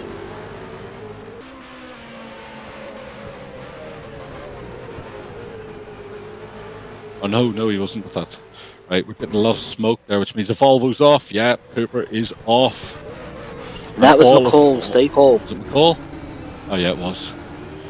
Chris is having a bit of a mare of a round. Yeah, he's not having one to remember, is he? And Kai Turner is checked out. Now, Jason Cooper, is there a problem with that car, or is he trying to conserve tyres? Not sure. He's 3 seconds off the lead still. Kai Turner is still 1.5 seconds off Pengelly. He was 2.5 seconds, so he is coming. Yeah, but Cooper's dropping back. Stevens is coming. Oh, I totally forgot. We got Dan and together again at Winton. How can you forget that about here's where the problem started last in pre-season, and about here is where it all went to hell in the handcart. Pretty much, yeah. This would be one to stick around and watch. But I'll tell you what, that's Scott Bainsworth. He's putting that car right on the apex, and he's not giving you anywhere to go. Clark's been several laps behind it as well. You just got to go for it at some point. Maybe loosen them up. Maybe a little love tap, but if I was Brett, I would be very careful. Okay, so the boys in front are walking up. Oh, Brett's parked it. Clark's parked. He's parked in my screen. He's in pits. He has parked the car. He has as well, and he's left. He's taken the bat and ball and gone home. Kinnaman's got round. Oh, and then Bainsworth's gone back round him. And Stevens a run. No, it's not over.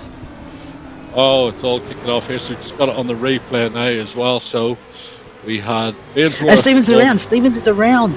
Oh, come on, Dan. Unlucky. Okay, so Kinnaman tried to get round. Bainsworth kept the line and locked him up. Stevens tried to get round the outside there. And let's see if we can get a replay of the spin.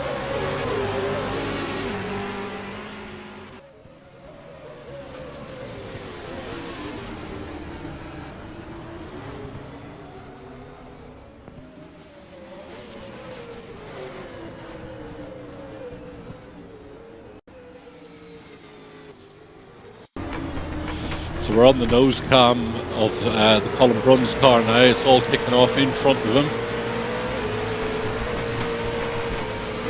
He's just running down here. They've blocked the track up amongst themselves. Ah, yes, he did.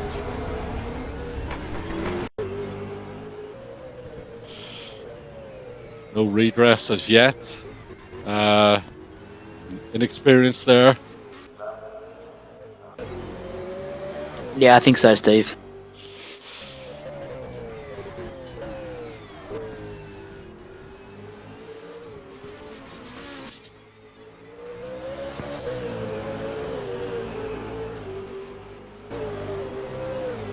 Lap times there a little bit over the last couple of ones. So 22.5 for Pengelly on that one, a 22.7 for Turner. So they both dropped the hammer. Let's hope we can keep cars on it. Yeah, I'm hoping so, mate. He's definitely trying to probably pushing that car a bit harder than what I'd like to see him do.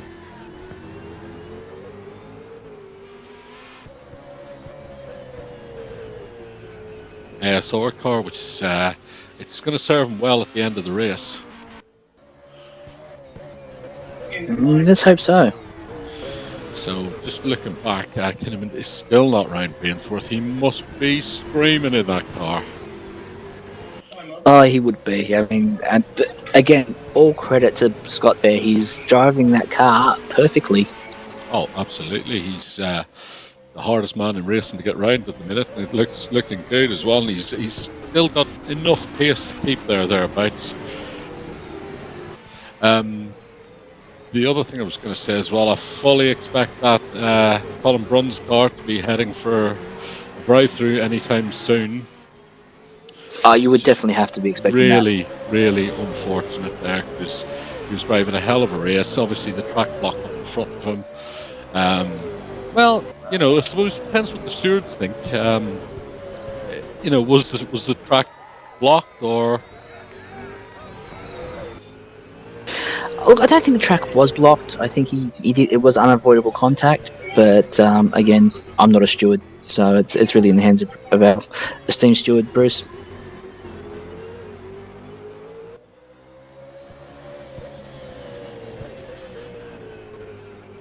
Or the move on Gavin Cox. And Bruns is in. Bruns is in. Yeah, drive through. Drive through for Bruns. Looking back through the field, we've got Darren Goosey and Rory Collins going at it. Yeah, we'll drop down and see what they're up to at the minute. So I'm just coming back to Bainsworth and Kinnaman. Kinnaman cannot get round this yellow submarine in front at all. No, I think the colour of submarine's not doing it justice. I think it's a maybe a shipping container.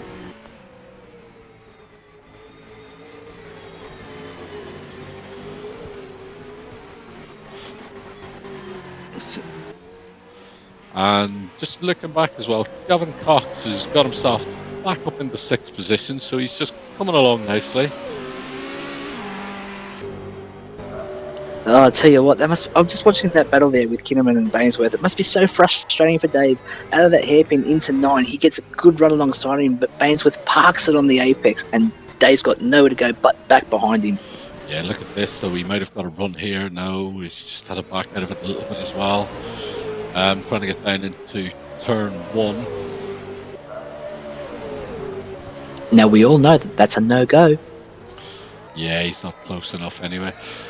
Tell you what, though, you know, you got to give it to Pengelly. Had issues all through Barbagallo, thrown out of the results. Race 1, he's had a mare of a race again. Race 2 grabs a podium. Race 3, he's grabbed 2nd place. Sorry, race 2. Race 3, he's leading and he's pulling out. He's maintaining and now pulling out the gap. Yeah, he's definitely driving a sensational race this time round. I knew he had it in him. I watched him test, and as I said, and he was hitting the marks lap after lap after lap. It's just unlocking that potential, and we're getting somewhere decent. So we're 13. Ooh, Kinnaman nearly spun it. Just Jesus, but I'll tell you what, Steve. Last lap round, it was before this one just completed, it was a 23.122 for Pengelly and a 23.123 for Turner.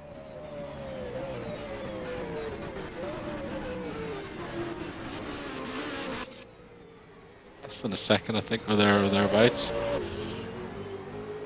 Yeah, it kept holding steady at about a second. Last time around, we had Pengelly at 23.23 and Turner with a 23.18. So they're definitely probably just easing off and conserving tyres, because this could be an interesting battle in the last sort of 5 laps.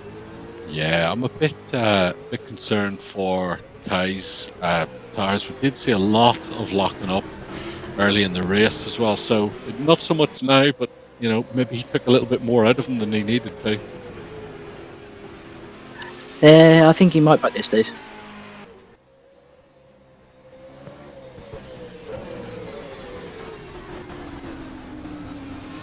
But look at this. Bainsworth has held Kinnaman at bay, and Cox driven right back up to the back of them again. So, race 1, 555 Racing, points leader Dave Kinnaman. Race 3, 555 Racing, overall points leader Gavin Cox.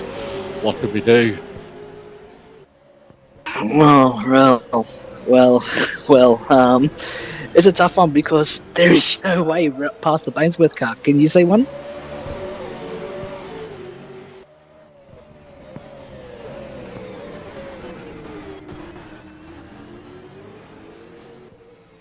I'm going to ride. I'm going to ride here with Dave for a lap or two and just see if I can have a look at Bainsworth's car and see if there's a place where you can possibly make a move. Well, as I was saying there, if your teammates get on the radio, let Gavin in front, let him have a go at Bainsworth. If he can pass him, fine, he gets to keep the position. If not, then swap back around again and have another go yourself. So, put somebody else to put pressure on the car in front and save your car for a little bit later in the race. That's actually not a bad tactic there, because then you might have a different driver attacking a different way, and it might unsettle him and then change it up again. It's basically like, I guess, when you're playing cricket, you sort of have the outswinger, then the in-swinger.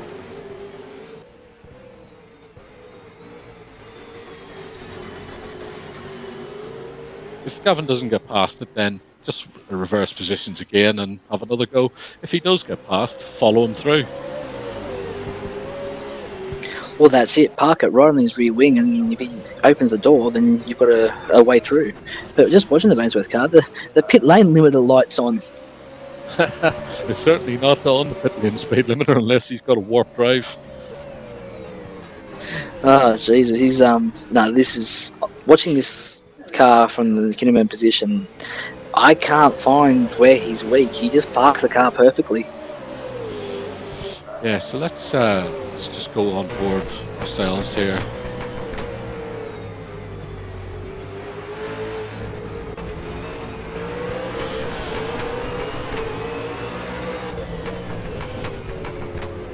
Yes, he's on every apex. He's the elephant on the apex, dude.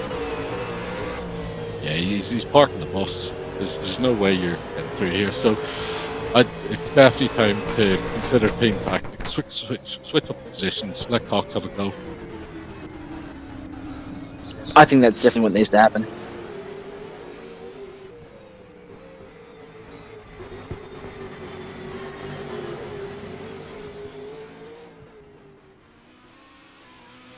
Set the radio and tell him swap it up.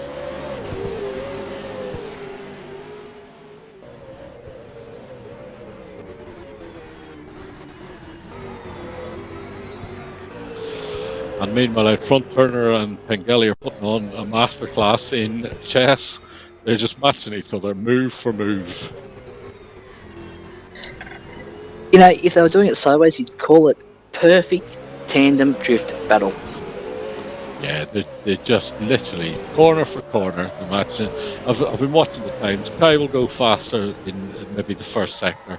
Wayne will then pull out that back again in the middle sector, and then the third sector they're about even. So it's just phenomenal how they're actually running within a tenth of each other consistently.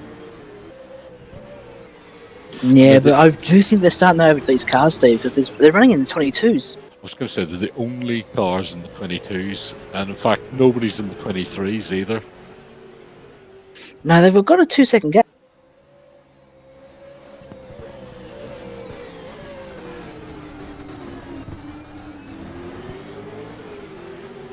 Ainsworth still parking the bus. Look at this. Oh, is that a nudge? I think that might have been a tap. Love tap. Come on, 555 race. Get your heads together. Switch positions.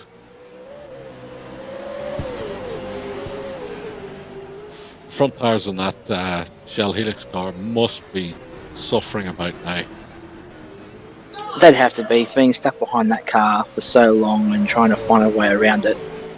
Bainsworth definitely locking you up a bit too. Get this. Wim Pengelly, 123.319 on the last lap. Ty Turner, 123.300. How's that? Oh, you're kidding. They're not giving an inch. Oh, now we're into traffic. Pengelly's gonna... Unfortunately, the leader is the one that wakes him up first. No, he's through as well. And so's Turner. Good driving there from Rory Collins. Brilliant driving. I was about to say, very, very big ups there to Rory Collins. He's done some sensational driving there as the back marker. Marathon Man must be destroyed. He's been racing constantly for almost 24 hours. He races in our Euro Series, and then I believe he goes and races in the American Series, and then he's picked up to race in this one, all in the same 24-hour period. That's insane. So Turner was the big beneficiary out of this little bit because, as we always note in racing, the leader's the one that's most disadvantaged because he's the first person that finds the traffic. Yeah, he's the pioneer, and sometimes it can benefit his second place driver, or sometimes it can't. 123.437 from Pengelly, 123.376. So 10th out of there just from landing first. And there's Turner streaking around again. He's got right up to the back of Pengelly now. Hoping he's not going to overdrive it. No, I'm hoping so too. I think he just needs to keep the tyres under it. It looked like a lot of tyre smoke there, and he's dropped right off the back of him there. I think he's had a little bit of a wobble. And it just appears that Bruns has been back into pit lane. So he's had a drive-through. No, it's just the drive-through, isn't it? Yeah, I think he already saw that.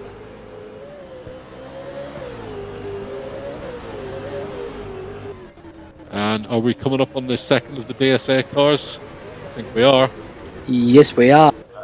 So race leader has got the second of the DSA cars. Kai Turner has got the other ASR car jammed up his backside as well on fresh tyres, I would imagine. Now isn't this ironic? The two working teams all on the same bit of tarmac. So 23.8 from Pengelly and 23.2 from Turner on that lap. They're trading blows. 5 to go.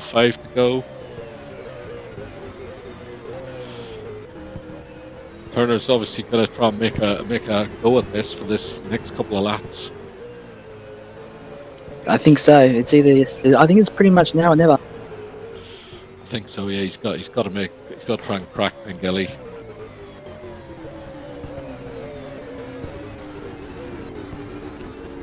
Now, what kind of a role can the Darren Goosey car play here? Can he slow up Pengelly enough?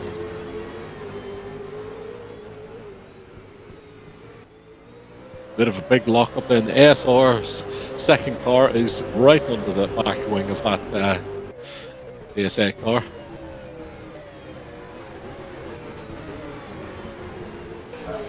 Yeah, it'd be unsettling because seeing a car there, but if he knows that he's not involved in the race, then it shouldn't worry him too much. Yeah, Turner's getting really aggressive with that car now as well. He's wringing its neck, so I'm wondering if he's got the tyres to keep that up. Goosey moves over. One can hope so. Top driving there from Goosey. Yeah, so fully expected he wouldn't get involved in any of that. He wouldn't want any part of it. So that time around, Steve, a 123.36 for Pengelly, a 123.32 for Turner. That's just what I was just about to say. That is phenomenal. This has been one of the greatest weekends of racing to call, Steve. It's been a pleasure to do it with you. Absolutely, mate. So we've had action all the way through the field, and going back to 555 Racing, I can't but help think they've missed a massive trick here. They still haven't swapped positions. Oh my god, I'm sorry, but I'm giving Scott Spainsworth my driver of the round. Pretty much. You look at the pace that Kinnaman's carrying. If you can't use that pace, give your teammate a chance to open him up. Oh, exactly right. So that second ASR car is going to fill the rear view mirror on the DSA car to the finish from the looks of it. So teams working together here. Obviously he's a lap down by now, but he's going to make it uncomfortable for Kai. Yeah, and well done to him. They've done great work as a team there.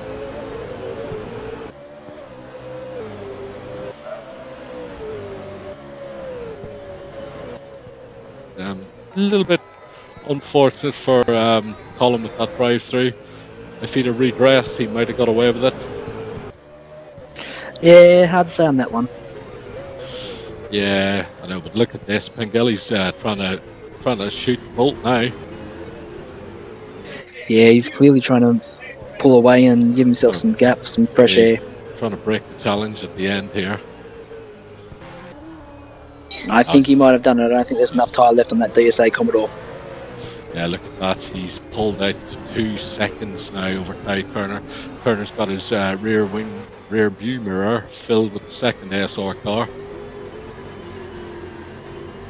You know what? I think our team boss, you know, the typical Scotsman, he might even spring for a beer for us if we take a race. Oh, don't be silly, Steve. Well, he's got 2 wins, and he's yet to say well done to me for winning the other race, and I hope he's listening now. Exactly. He's still yet to say well done, and you think you're going to spring for a beer? Come on. I'll tell you what, but I'm not shy to open my wallet. You boys can come round to our garage. Here we go. Pengelly is coming on very nicely. He's dropped in a 1:23.9 to a 1:25.5 for Ty Turner on that lap. He's out to almost 3-second lead now. He's coming up on the back of the Winkler Mercedes, which was a little bit of an issue in race 2 with connection. So let's see. I think the tires are gone on the Turner car, aren't they? Because the ASR car is right there. Goosey car has come back up on the back of the ASR car as well. So yeah, I think they're definitely gone. Seeing tire smoke from that Winkler car in front as well. It's definitely, this guy definitely has a really bad connection here, because seeing everything warping on the screen the closer Wayne gets, so hopefully he gets round and clears him. Oh, and looks like the ASR second car has gone round Turner. No. Good driving there. Winkler moved over and almost outbraked himself. Gee,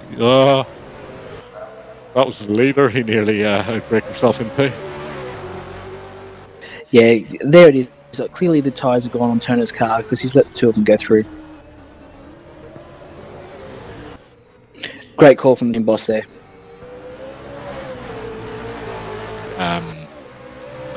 There's smoke pouring out of the tires of that car of Ty Turner's. I didn't think he'd have anything at the end. Nah, he definitely drove the tyres off it early. Last lap. So you're sitting ready for your first ever win in the V8 Supercars Championship. You've been thrown out of the race round before for infringement. You've had a mirror of race 1. You've pulled up second. You're going to be listening for every noise with that car. You're going to be watching every piece of tarmac to hope you don't run off as well. I bet it's tense in that cockpit right now. I can almost hear the wee dribbling out of him. He's definitely nervous as hell.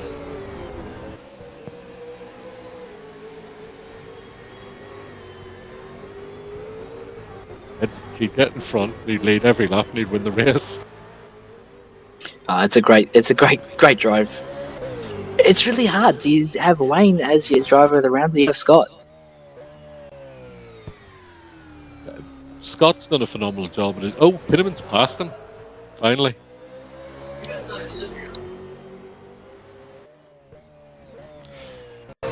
Let's just get the replay of that. So he's gone round the outside at turn 9 and then just kept it there. So nice driving there from Dave. Well done. Wayne Pengelly takes out the win.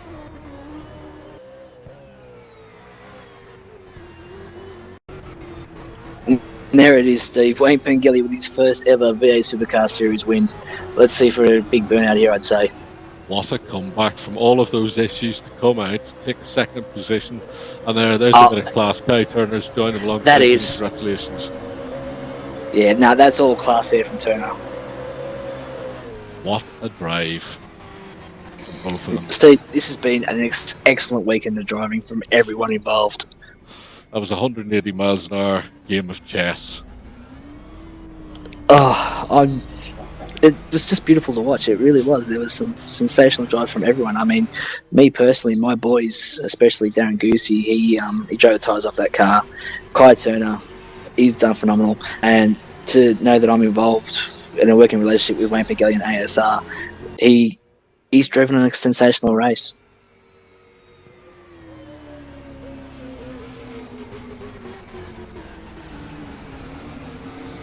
He probably would have been the driver of the day, apart from the issues he had in race 1. So he's thereabouts. So well done. Very much so. I think that's probably what stops you from giving him driver of the round. I think realistically that has to go to Scott Bainsworth.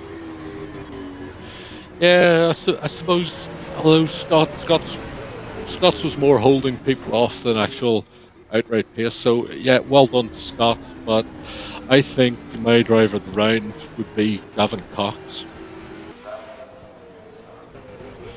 And simply, I'll explain that one, even though he didn't win a race though. I think he's just had so many difficulties in the first race, and he got a result out of it. The second race, he had a few issues, got a result out of it. The third one, knocked off, and had a result as well. So that's the kind of thing that makes champions, isn't it? Yeah, very true. But I guess we could also say about Jason Cooper then too. Oh, absolutely as well. But Jason then finished 16th, I think, in race 1. So that sort of knocked him out a little bit, I would have thought. So let's get our top 3 down. Let's have our post-race interview. Wayne moved in from V8 Supercars by Steve. Kai moved in from V8 Supercars by Steve. Coops moved in from V8 Supercars by Steve. So guys, congratulations and well done to our top 3. Wim Pengelly from Kai Turner and Jason Cooper in 3rd. We'll just come to you first, Jason. A win in the last race, 3rd in this one. About where you expected, or would you have expected more? No, this is probably the truest one I've done and come in 3rd. I thought I did pretty well, and yeah, I'm over the moon over this one.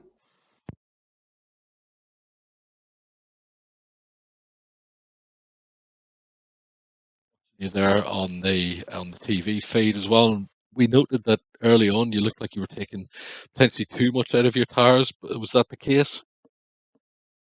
Yeah, I was trying too hard, and in the end I knew that Kai was all over me, so he made a great move down the inside. I checked out where the other guys were and just tried to pin my ears back and just speak consistent all the way through from then on. Yeah, that was a good move. So Kai, yeah, you got Jason into turn 3. We haven't seen any passes into turn 3 throughout the 3 races. Well done on that one. Did you overuse the tires getting up to Wayne? Oh, definitely, mate.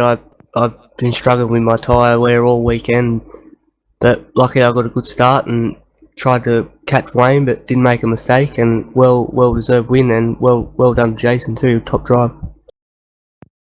Cheers, mate.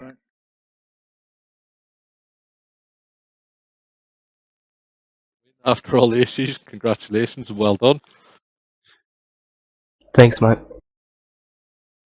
Yeah, Wayne, are you there? Yeah, bud.